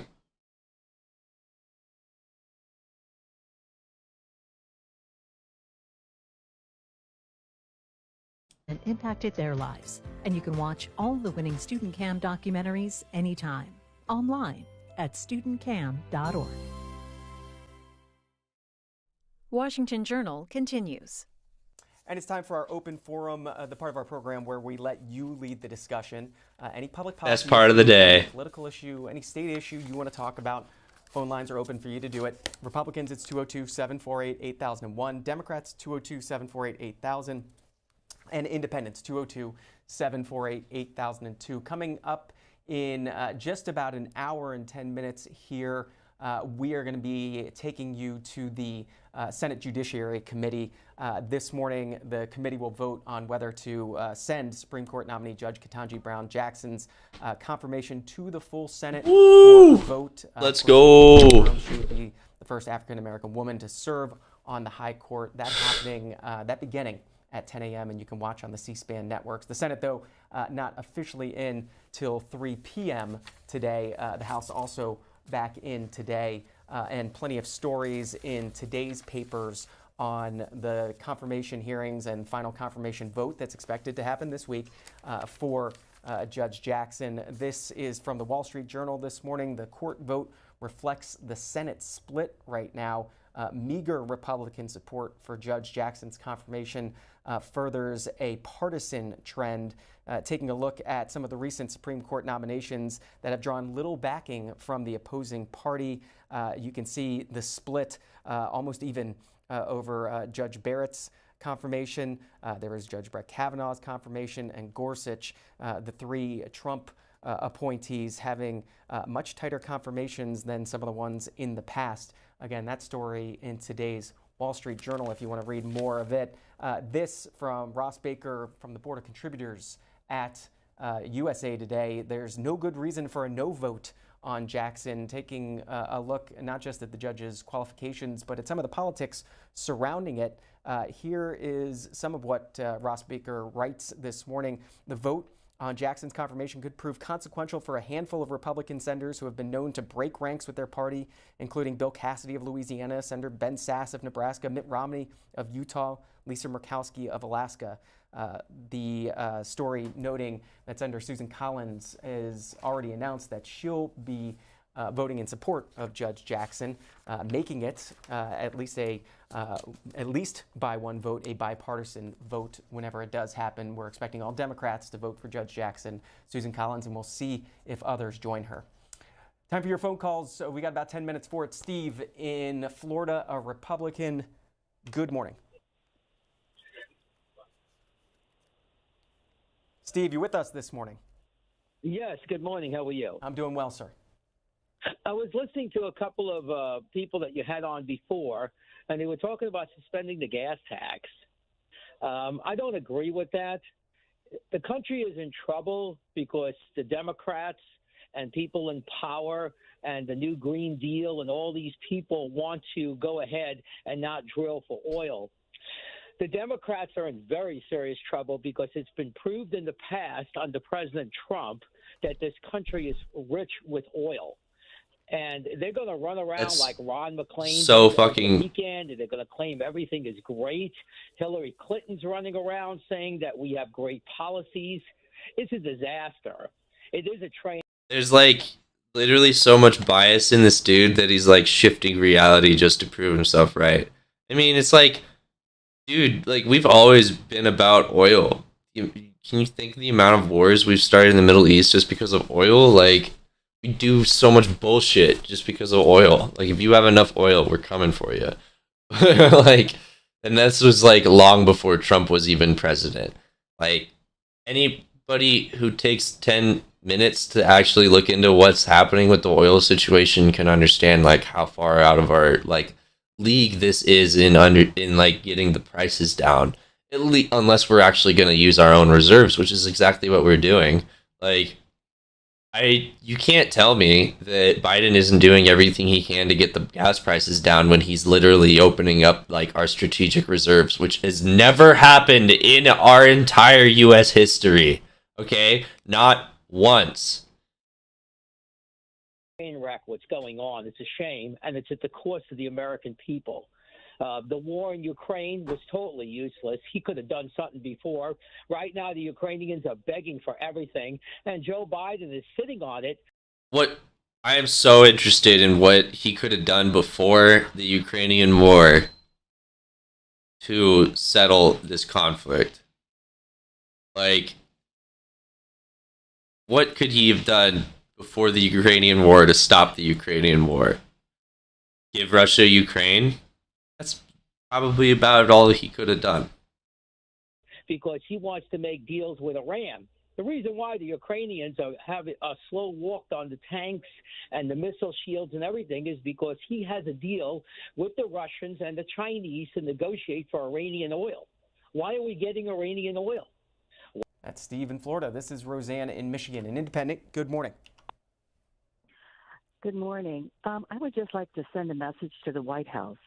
I think Biden's mistake is he spent so much time focusing on global issues and not enough time focused. You know, now that I think about it, his facts are actually really off. After we started seeing the conflict escalate between Russia and Ukraine, we were very aware that, like, first of all, we depend on Russia for, like, some things like oil and natural gas and things like that. I don't know as much on the natural gas realm, but, like, a lot of European countries do. And we realized that, like, a lot of these trade negotiations are pretty vital to us, and we don't want that to detriment. Like, we don't want our failing relationship with Russia to detriment our economic progress. On top of that, we've noticed that, you know, like, basically because Putin became the worst dictator on the planet, it kind of gave us room to operate with some of the and negotiate with some of the shitty, but also less shitty than Putin dictators on the planet, like or like not even dictators, but just world leaders in general and things like that. You know, so now we're making deals with Venezuela. Now we're making deals with Iran. Now we're making deals with other countries that were originally kind of on our on our do not touch list, on our, like, you know, on our non-negotiable list, but it's opened the realm of negotiations up because we don't want them to ally themselves with Russia. So opening up these trade deals, getting some oil through, things like that, these are going to incentivize better relations with the U.S. and de-incentivize relations with the Russian government. On domestic issues, especially issues that needed immediate attention. You know, we had the pandemic, and he focused on climate change, but there was no real focus on inflation, on rising housing prices, on rising crime rates. And that's where I think his mistake was. Roseanne, a lot of attention focused on infrastructure and a bipartisan infrastructure bill being held up by the Biden administration as one of his signature achievements here in his first 2 years in office. What do you think about that as an achievement? Well, those are great long-term achievements, but you know, you can't focus on long-term achievements when you've got so many things going on that need immediate attention. And I think you could have put those at the back burner. Wait, yes, you can. To concentrate on things that are happening now. That's Roseanne in Michigan. It's so amazing what people overlook by like focusing on like the big problems. You don't look over the little problems. It's like, you know, people never really think about like how much their commute to work affects their gas price. You think about that for a second. How much is your gas price? How much, yes, the gas, yeah, how much is your commute to work affected by the gas price? How much gas do you use on your way to work? How much gas is used getting the gas to you so that you can get to work? Like, when you know, it's like as a long-term thing, this is actually going to save us more money on gas than anything we could hope for. Because this means that if we improve infrastructure, hopefully we're getting gas to the pump quicker because the trucks are getting there faster. We're getting people to their locations quicker and in more effective ways because we're creating more efficient routes to get from point A to point B. And our infrastructure and our bridges and our like freeways and everything are able to support the high like influx, and they're able to support the all the means that are necessary to get you to where you need to go. And on top of that, they're doing so in a way that saves energy too. Like, imagine how much we'd be complaining about gas if we never had to pay a cent on electricity or water or other utilities. Like, imagine how we would feel about our gas bill if our utility bill went away or if our rent went down. Like, and a lot of that can get affected and changed by improving your infrastructure. This is Lori out of Montgomery, New York. It's like, you know, people, God, what's a good example? It's like people worrying about their neighbor's yard ruining the property value of their home when their home has like a rotting foundation or something like that. Like, it's like you can't see it, but like slowly these problems are deteriorating the value of your own life, and you're too focused on looking at someone else's problems and how they affect you, or like somebody else's life and how they affect you, that you're not even paying attention to what's going on in your own life. An Independent, good morning. Good morning. Go ahead. I was just wondering if anyone else is seeing a parallel between Donald Trump and Putin. And also, I want to make a comment that everybody seems to forget all of the money that we received during COVID, not to mention all of our vaccines were covered. There's a lot of money that went out. It's got to come from someplace.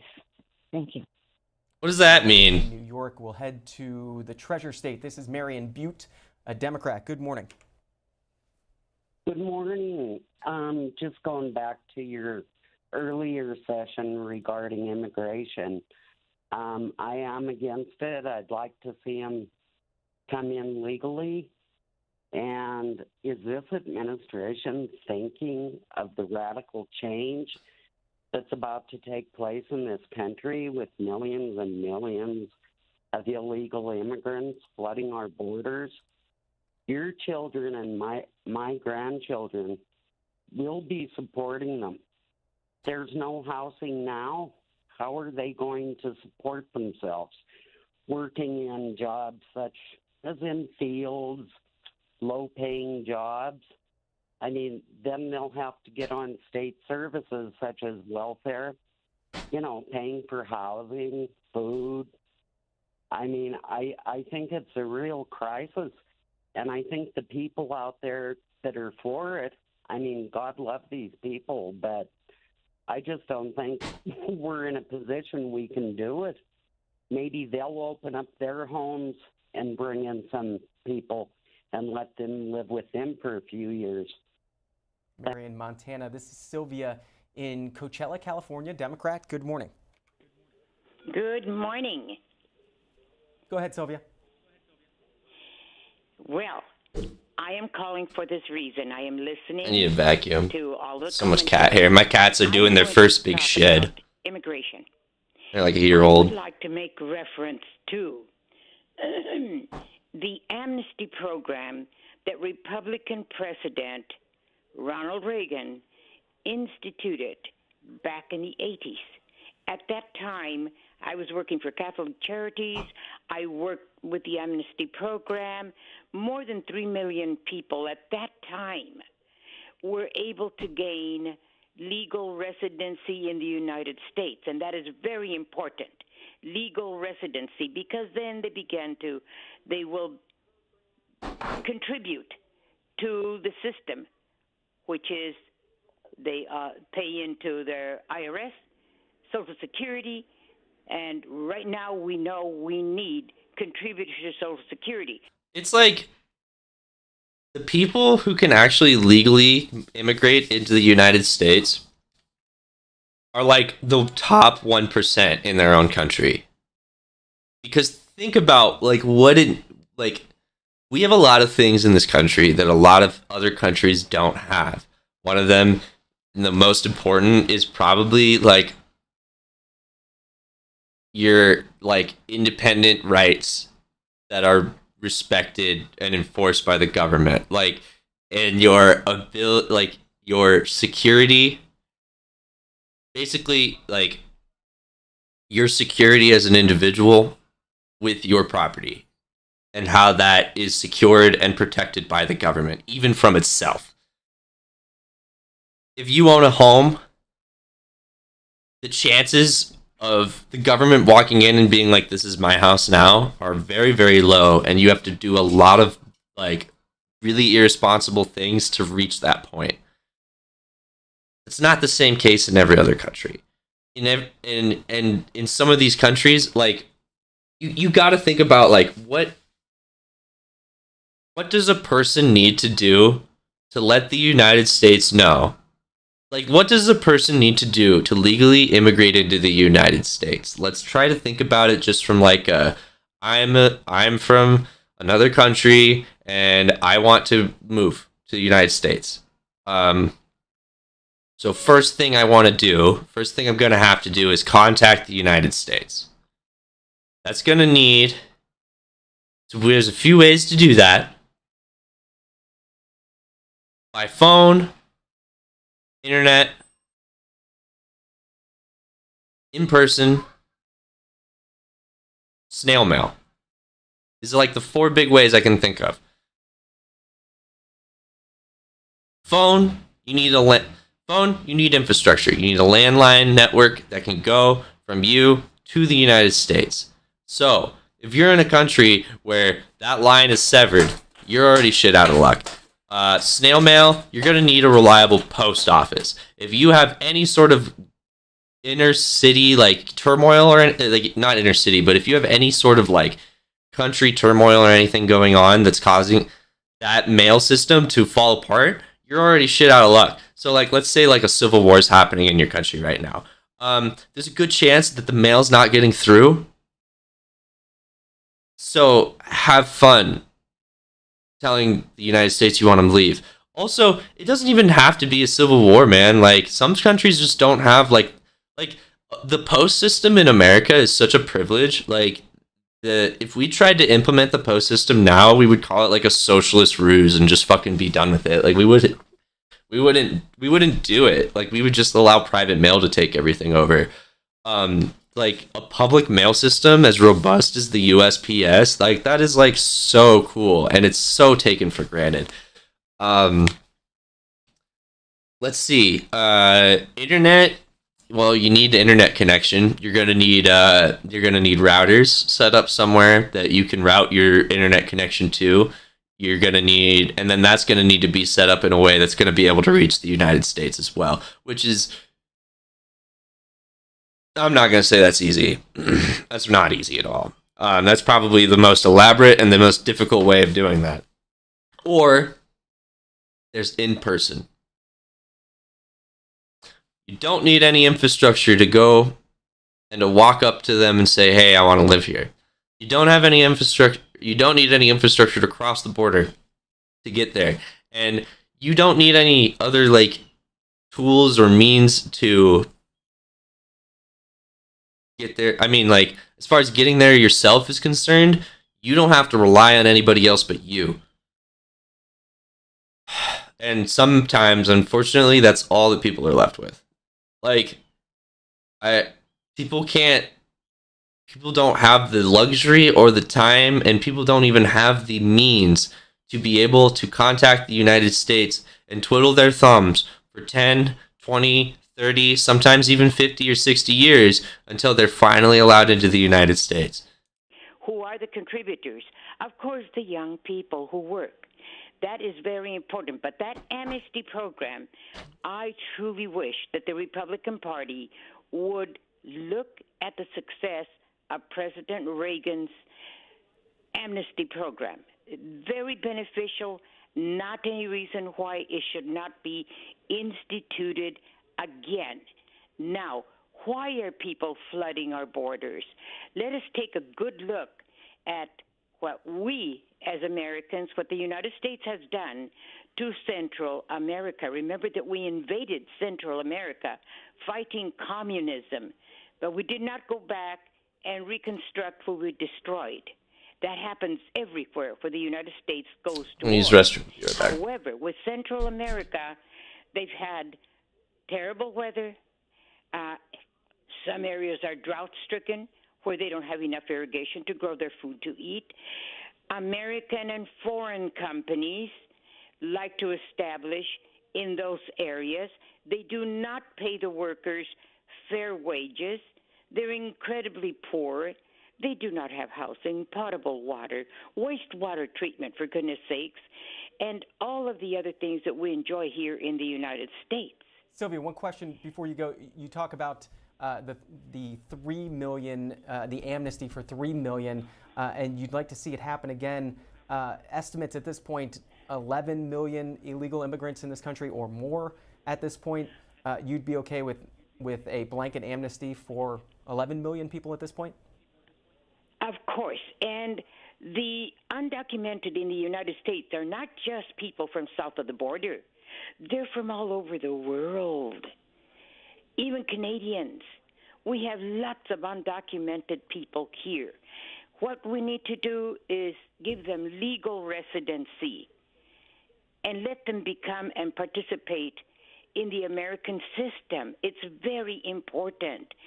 That's Sylvia in California. Time for maybe one or two more calls. This is Mark, Napoleon, Ohio, an independent. Mark, good morning. Good morning. How you doing? Doing well, sir.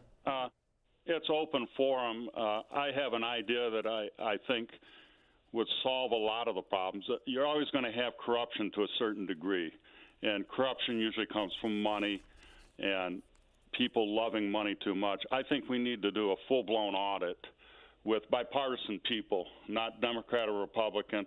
Try to find some people and start at the top, all these people making all the money and all these politicians and everything. So an audit of the entire federal government?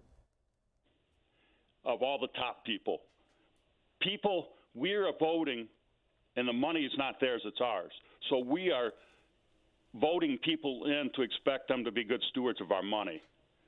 Even on local levels, you got to start having that problem. They start spending money in areas that you don't want them to. Everybody's going to need fresh water, sewers, and stuff like that, and fix the roads. So I think we just need to do a full-blown audit on everybody, what these people are doing, because I was telling somebody the other day here in Northwest Ohio, we only got one side of a ticket when we vote. It's just there's no sense in going and voting because there's just a Republican side, and it really makes no sense. And I think we need to just audit everybody, all these people in authority that are spending our money that we're trusting to be good stewards of our money, and find out if they've ever been in trouble, where they went to college. We're voting for people we don't know anything about a lot. That's Mark in Ohio. This is Othello waiting in Arkansas. Line for Democrats. Good morning. Yes, sir. Go ahead. Got about a minute left here. I'm calling about the Ukraine-Russia war. What is it that Ukraine did to Russia to cause Russia to attack them? And Othello, stick around for our next segment because we're going to be talking a lot more about the Russian invasion of Ukraine. We're going to be joined by historian, former State Department official Michael Kimmage for that discussion. He'll be with us and taking your questions right after the break. We'll be right back.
Okay. We got through the open forums. It's 8 o'clock. We have enough time for basically just some boring news. Boring all news today. Let us discuss the week ahead in Washington. And, later today, if I find some time in my homework, I think I'm going to do a little later today, if you want to tune in, around 6 o'clock, I'm going to be back on again tonight. That's 6 o'clock Mountain Time. You can hop on if you feel the need. I'm going to crash course myself through some Ukraine stuff. I want to go because Ukraine was a country developed out of the severance of the USSR, which means its history is not that, it is long, okay? It was a country before then, but then it joined the USSR and So what I'm saying is that its history is not necessarily the context we can receive from this is in a short enough time period that I feel like we can crash course ourselves through it if we kind of just focus on from the 1900s onwards. So that's what we're going to do. We're going to crash course ourselves through Ukrainian history from the 1900s to current, socioeconomic conditions with the war in Ukraine. And we're just going to see what little nuggets of truth we can pull out of that. I'm tired of hearing these weird little hearsay reason, like these weird little like these little reasons that justify Russia's entrance into Ukraine that are just like based off of like they're just like controversial like statements that aren't really like put based on like a lot of like fact. So we're gonna really break that down in the evenings this week.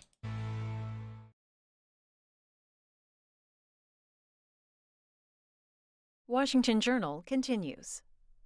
On Mondays on the Washington Journal, we like to take a look at the week ahead in Washington. And to do that this Monday, we're joined by Josh Wingrove, White House reporter for Bloomberg News, Marianne Levine, congressional reporter for Politico. And let's start in Congress, in the Senate Judiciary Committee. Walk us through just what is going to happen today and the schedule for Judge Ketanji Brown Jackson's confirmation process this week. So the Senate Judiciary Committee is set to meet at 10 a.m. this morning to vote on whether to report Jackson's nomination to the Senate floor. And what we're expecting right now is for the committee to tie. And that basically means that Senate Majority Leader Chuck Schumer has to take an additional procedural step, likely later this afternoon, for the Senate to vote to move Jackson out of committee. And that process basically sets her up for a final confirmation vote either Thursday or Friday this week. Any surprises left at this point now that we know she's going to get at least one Republican vote in her confirmation? What are you waiting on? What are you watching for? At this point, we're really waiting on what Senators Lisa Murkowski of Alaska and Senator Mitt Romney decide to do on Jackson. I'm also interested in if Suzanne Collins is going to change her mind. Confirmation. She looks like she's on a glide path to the Supreme Court. She sometimes does that. But we're waiting to see just how much bipartisan support she gets. And Murkowski and Romney appear to be the two holdouts of potential Republican. It's like Suzanne Collins, I feel, is a really like, I feel like she tries to stick to her moral code most of the time, but she really can't get she really can't get away from the fact that she's a Republican in a red state on the East Coast. So at least I think, let me see.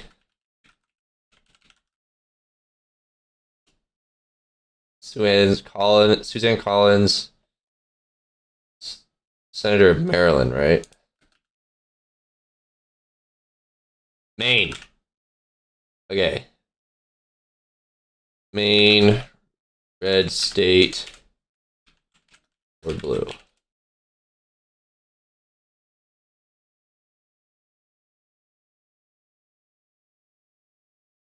So that's really interesting. They have a Republican senator, but it's a blue state.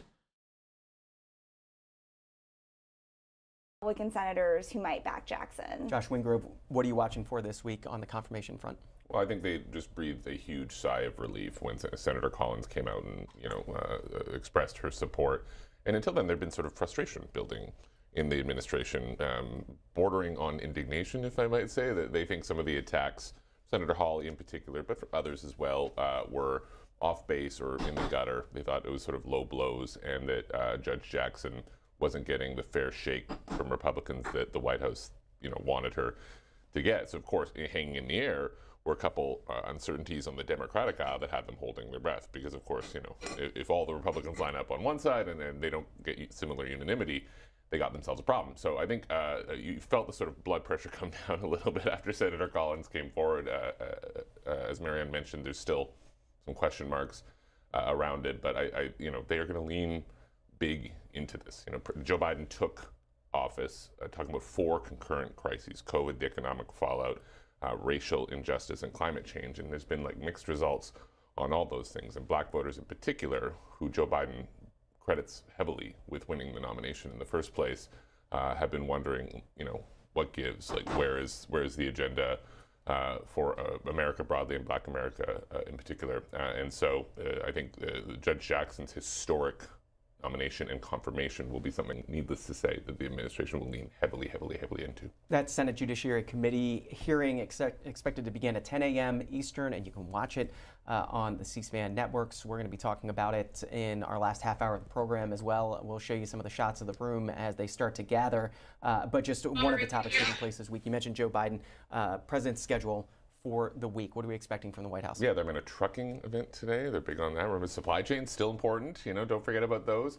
And President Obama is returning tomorrow. They're going to talk about the Affordable Care Act, and Biden's going to announce some new measures on that. So a bit of a greatest hits album sort of week, you know. President Biden coming back today from Delaware, and we'll see. There's some holes in the schedule, so we're kind of, you know, wondering what's going to maybe pop up, you know, be announced later in the week. But yeah, they are going to, in particular today, they have been trying to deflect the criticism of, you know, inflation, but in particular gas prices, by talking about all the steps they're taking to ease the supply chain crisis so that the rate of inflation cools. Doesn't stop, but cools. You know, that's sort of the best they can hope for. And so we'll see them talk about that today. Marianne Levine, the House and Senate schedule this week, obviously the Ketanji Brown Jackson confirmation very much will be watched at this end of Pennsylvania Avenue. What else is happening on the floor? The other issue that we're watching right now is whether or not the Senate can get together a COVID aid bill that they're discussing. Right now, there are negotiations going on between Senator Mitt Romney, Senate Majority Leader Chuck Schumer, Roy Blunt on the Republican side, as well as Senator Chris Coons. There's a small bipartisan group that's really trying to see if they can get a $10 billion COVID aid package that would basically have money for therapeutics, testing, vaccines, to address the possibility of another COVID variant.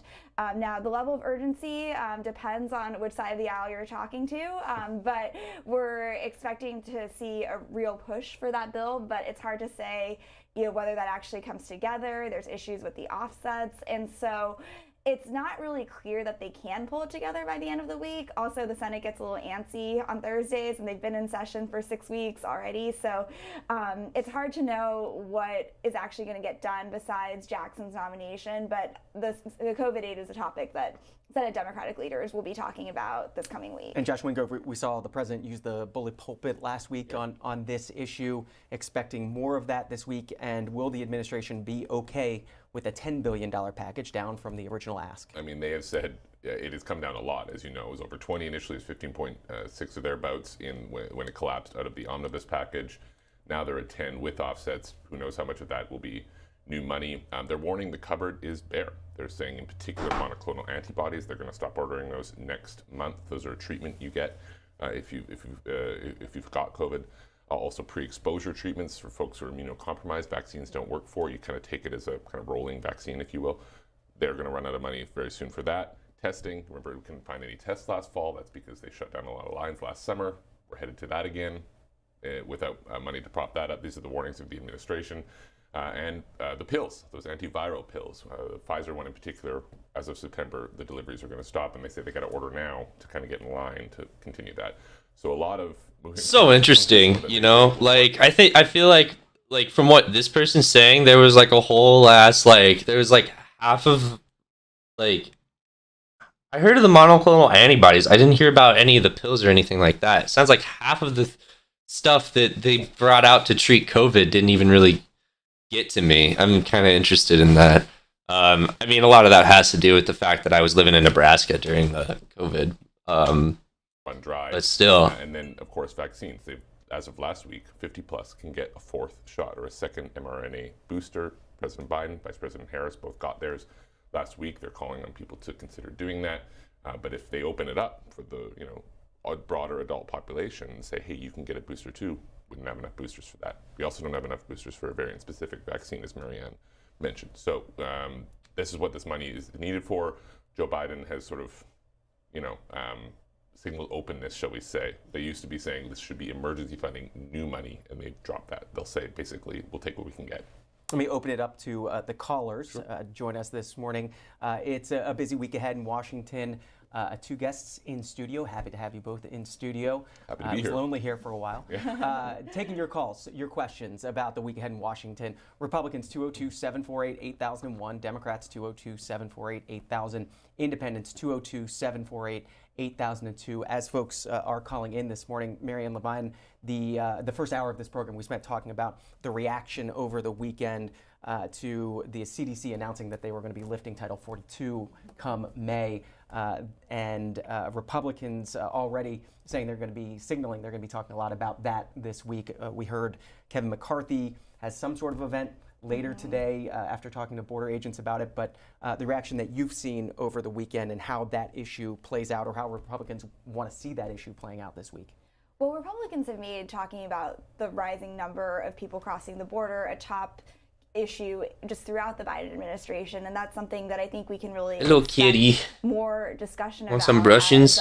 as we get closer to Give the you some midterm brushings. elections. And Republicans clearly see this as an issue that's a winning issue. You got a for bit them, of a sturdier in terms coat of than their your messaging sister. to voters. So But I a think lot of it's that also hair's just interesting hide. to see how some of the Senate Democrats have also reacted to Biden's decision on Title 42. You saw some concern from Senator Mark Kelly, for example, who has a tough re-election in November in Arizona. And so I think we're going to see it'll be interesting to see how some of the more moderate Democrats, some of the Democrats who are up in swing states are going to also react to this in the coming weeks especially as they face attacks from Republicans about not being tough enough on the border. And so that I think is a topic that, in a consistent theme we've seen since the start of the Biden administration, and something we're going to continue to see as in the coming weeks. You mentioned Mark Kelly, the Democrat from Arizona, saying it's unacceptable, this was from Friday, to end Title 42 without first implementing a plan to ensure a secure, orderly, and humane process at the border. Josh Wingrove, is there a plan to ensure a secure, orderly, and humane process once Title 42 goes away? What does the Biden administration say? The administration says there's a plan for it, and their rollout last week was the CDC announcement, but with it, announcements from Secretary Mayorkas about the steps they're going to take to try to process claims quickly, remove folks that don't meet the criteria, but there's almost no way to avoid a influx of folks that have been turned away repeatedly under this policy from now, knocking on the door again. And so I think certainly you can tell from the response that the administration is trying to triage that. And if you read between the lines, it's not unreasonable to think that they're, bracing for not only the event itself, but the potential political fallout for it. And safe to say at this point, if something is put in place, it's an executive action. Are we too late in the political season now for some sort of grand immigration deal to come together? How many voting days, how many legislative days are left? We know it's 217 until midterm election day. It is really hard to see any immigration proposal come together on a bipartisan basis, which is a big reason why Democrats tried to do it through the reconciliation process along party lines. But I mean, bipartisan immigration for reform has been a struggle for the Senate since Little kitten fur is going away. I don't see a lot of appetite on the Hill for a bipartisan bill at the moment. So if we've talked about COVID, we've talked about Ketanji Brown Jackson. What's left for Congress before these folks get out of here and really get into campaign mode and election season? I think that among the issues that Democrats are talking about and Republicans, they're trying to get this bill that would address China, competition with China. That's been legislation that has moved relatively slowly through Congress comparatively, just given that the Senate passed the initial version of this bill about a year ago, and there's been some issues between what the House wants and the Senate wants. So we're expecting that that legislation to move forward. It addresses semiconductor manufacturing. This is a big issue for corporations, and it's a big priority for Schumer. So I think we can expect some discussion about the U.S.-China competitiveness bill. It's gone through several different names, but that's definitely a priority for leadership. And then I think we're going to still see Democrats talking about whether they can actually get some type of legislation that has been kind of rebranded as lowering costs, and instead of the Build Back Better bill, they're basically, because of opposition from Senator Joe Manchin, there's been this effort to rebrand some type of party line effort, whether it's lowering prescription drugs or lowering the cost of insulin. I think that we're going to see some efforts to address inflation, and so whether or not that succeeds is an open question. But I think the Senate Democratic leadership and the House leadership wants to get something like that done before the midterm elections. Unclear if they'll succeed. And Josh Wingrove, anything else the Biden administration would like to add to that to-do list? I mean, they will talk about taking what you can get. They'll take anything they can get on that reconciliation effort. I think we've noticed in particular them casting it, in addition to all the things we laid out here, as deficit reducing. And of course, that matters to Senator Manchin in particular. Joe Biden seems to also be jazzed about talking about the deficit going down. He talked about it dropping last year from the year before.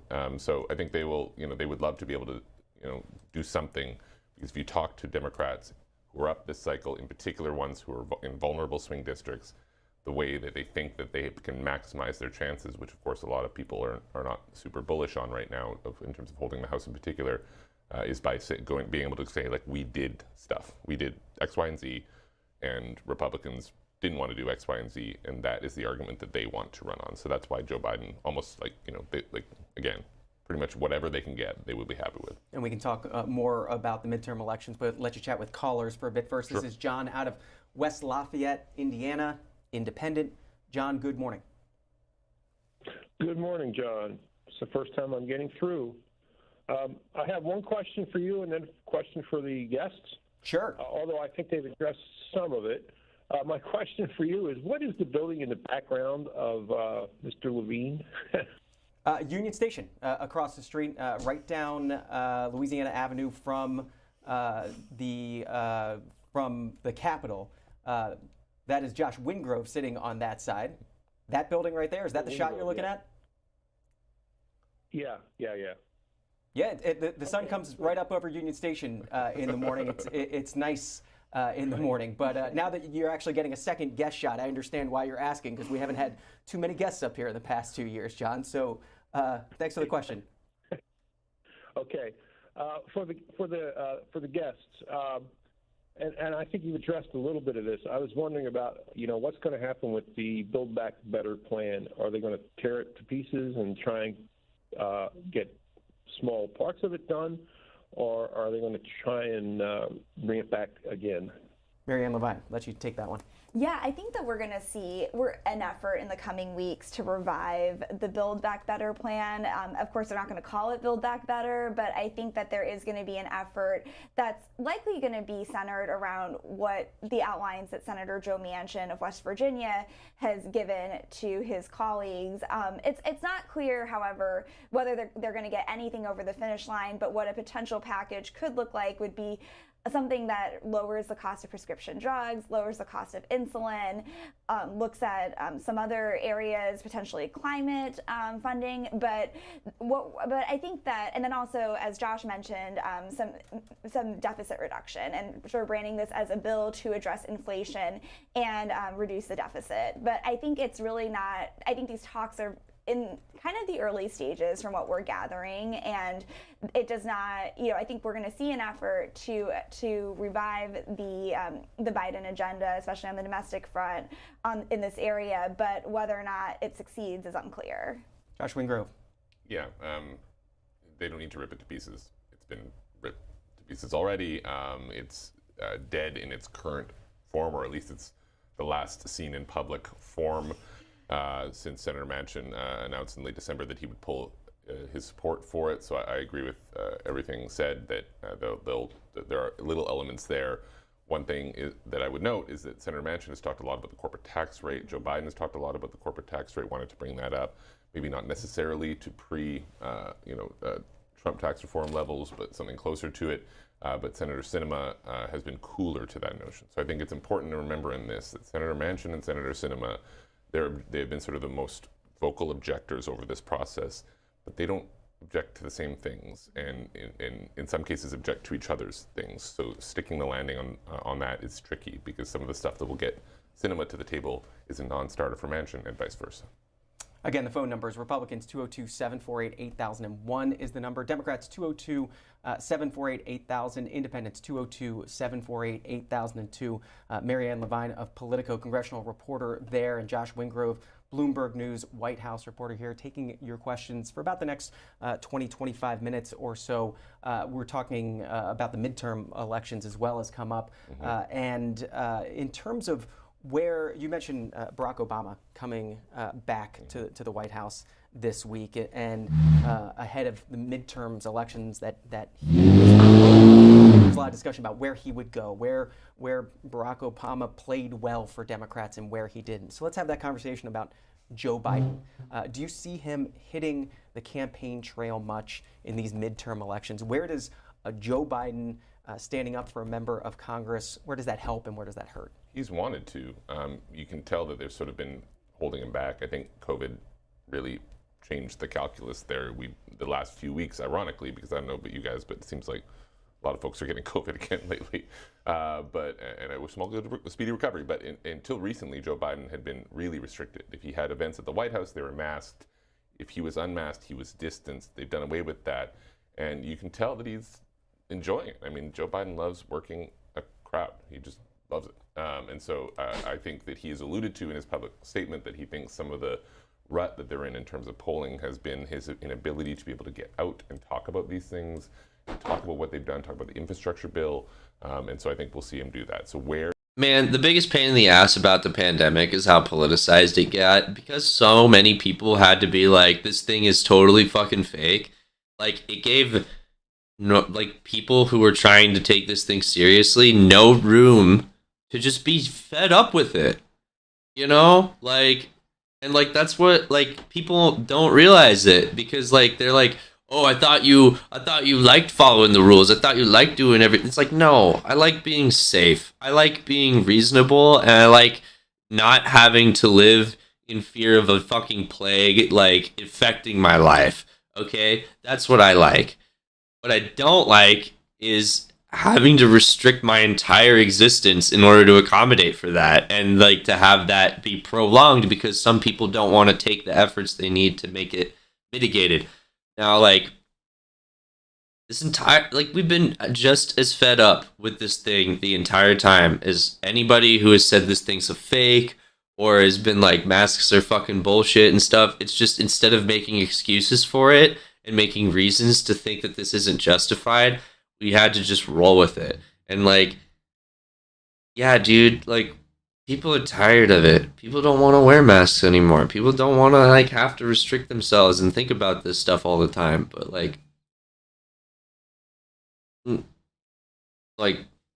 just hope that one day we can see the other side of it. Where does he go? Well, other than Delaware, certainly he loves going to Delaware. We'll see. And that Philly area too, right. In eastern Pennsylvania, right. Also a fan. The food is great. It's so good. I think he's gonna. I think he will go to all these swing districts because, of course, by large part, the swing districts themselves are moderate districts that kind of are Joe Biden Democrats, and of course, he's a Scranton boy. Pretty important Senate race in Pennsylvania. Particularly as we get later in the cycle, and if we see Democrats sort of go from, abandon any offense necessarily and go to more of a defensive thing, if there is sort of one holdout type race in the Senate in particular, it might be Pennsylvania. So we'll see. Marianne Levine, are there members of Congress clamoring for Joe Biden to come campaign with them?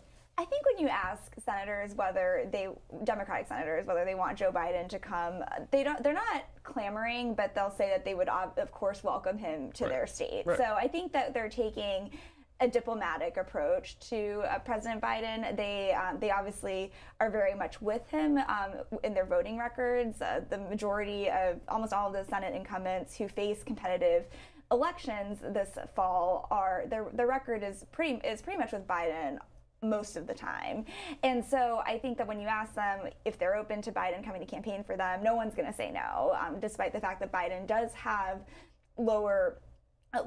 pretty low approval ratings right now. And so, but I think Democrats are hoping that this summer they can hopefully they're hoping that they can go out there and explain, as Josh mentioned, the infrastructure bill, explain what Biden's done. And I think that a lot of what they see as their accomplishments are also what Biden sees as his accomplishments. So I think we're going to see some alignment there. I was pulling up those approval ratings. President Biden underwater at this point by over 13 points. It's the Real Clear Politics that has this chart where you can see the change over time and the point at which Joe Biden's approval ratings went underwater right around the time of the pullout from Afghanistan. But you can see the red line, the disapproval numbers ticking up over the course of his presidency. Ray, Fayetteville, North Carolina, Democrat, you're up next. Good morning. Good morning, C-SPAN audience. Good morning to your guests. You had a segment on about the most important thing about, the midterm, your vote about immigration. Yes, sir. Y'all missing the point. I think if Attorney General Garland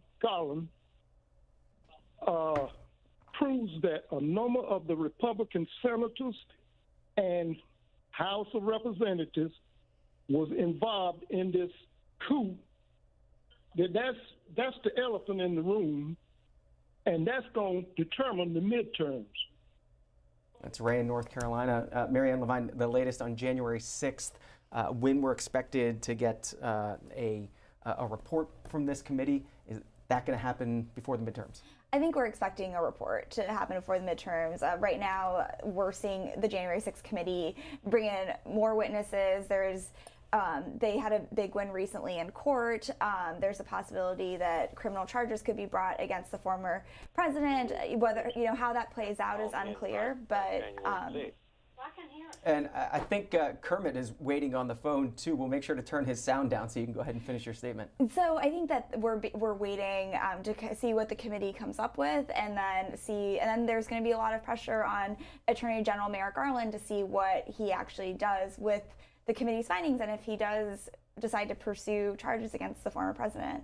Josh Wingrove, on that point, and calls for Merrick Garland to be more active here on pursuing January 6 cases. Yeah, it's sort of simmering up, and Politico's had a story, other people have had a story, that Democrats wish that he was more of a bulldog, for lack of a better phrase. But on the flip side, Democrats that worked with Biden in the campaign really thought that the independence of the Department of Justice was so, in their view, sort of blown apart in the Trump era that they needed to sort of patch it back together and Merrick Garland is doing a very appropriate job in this investigation, and I think that more investigations need to do this.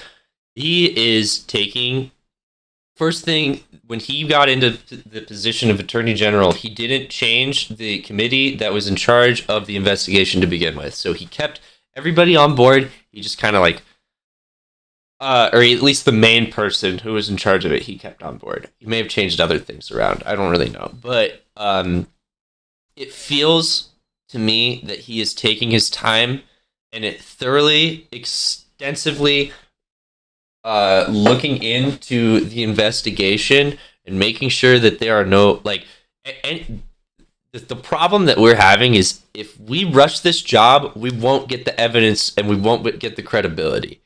And if this was a problem that we should have taken seriously, then that won't come to light. And that's more important than trying to see the justice get met. We need to see the truth get out, and we need to see the truth lead to the justice. You can't just feel like something bad happened and then prosecute them. It has to be proven. And there's so much disarray, there's so much misinformation, there's so much miscommunication on what happened that day that it is vital. It is absolutely vital that the facts of the matter get laid out and are laid to bear for everybody. Put a sort of, church and state sort of separation between the White House and DOJ. And so that has left them with this situation where I think, you're getting these sort of signals that Democrats wish that there was maybe less of a church and state separation, and that he was more of a go get him sort of bulldog, but that's just not who he has been. But we'll see where it is. I'll say though that Joe Biden doesn't seem all that keen lately to talk about January 6th. If you read the tea leaves, it seems that they don't actually think that this is all that much of a politically potent thing for them. They want to. It will not be. It will be political. It's political talks. It's political radioactive waste right now to be doing that sort of thing. Like if you look at what is it, Warnock, the Georgia the Virginia elections or something like that. Like the Democratic side tried to do this whole Trump endorses the other candidate, and it backfired because it's you can't, the Orange Man bad thing doesn't work for half of the United States. You can't, and if you're trying to be bipartisan like Biden is, if you're trying to see down the aisle, if you're trying to meet people in the middle, you can't draw that line in the sand on an issue like that unless everything's out there to show you exactly how it was. There's too much deniability right now for politicians to take so big of a stance on that, depending on their position in power. Anyway, this is going to be it for me. I have to go to class. Tune in later. I hope you have a great rest of the day. Catch me later if you want to look up some Ukraine history. We're literally just going to start from square one, which is what's on the Wikipedia page, and work ourselves out from there. So, if you want to do some crash course history, feel free to hit me up. Enjoy the rest of your day. I hope it goes through, or I hope you continue it as strongly as you started it out. I hope if it didn't start too strong, it gets better.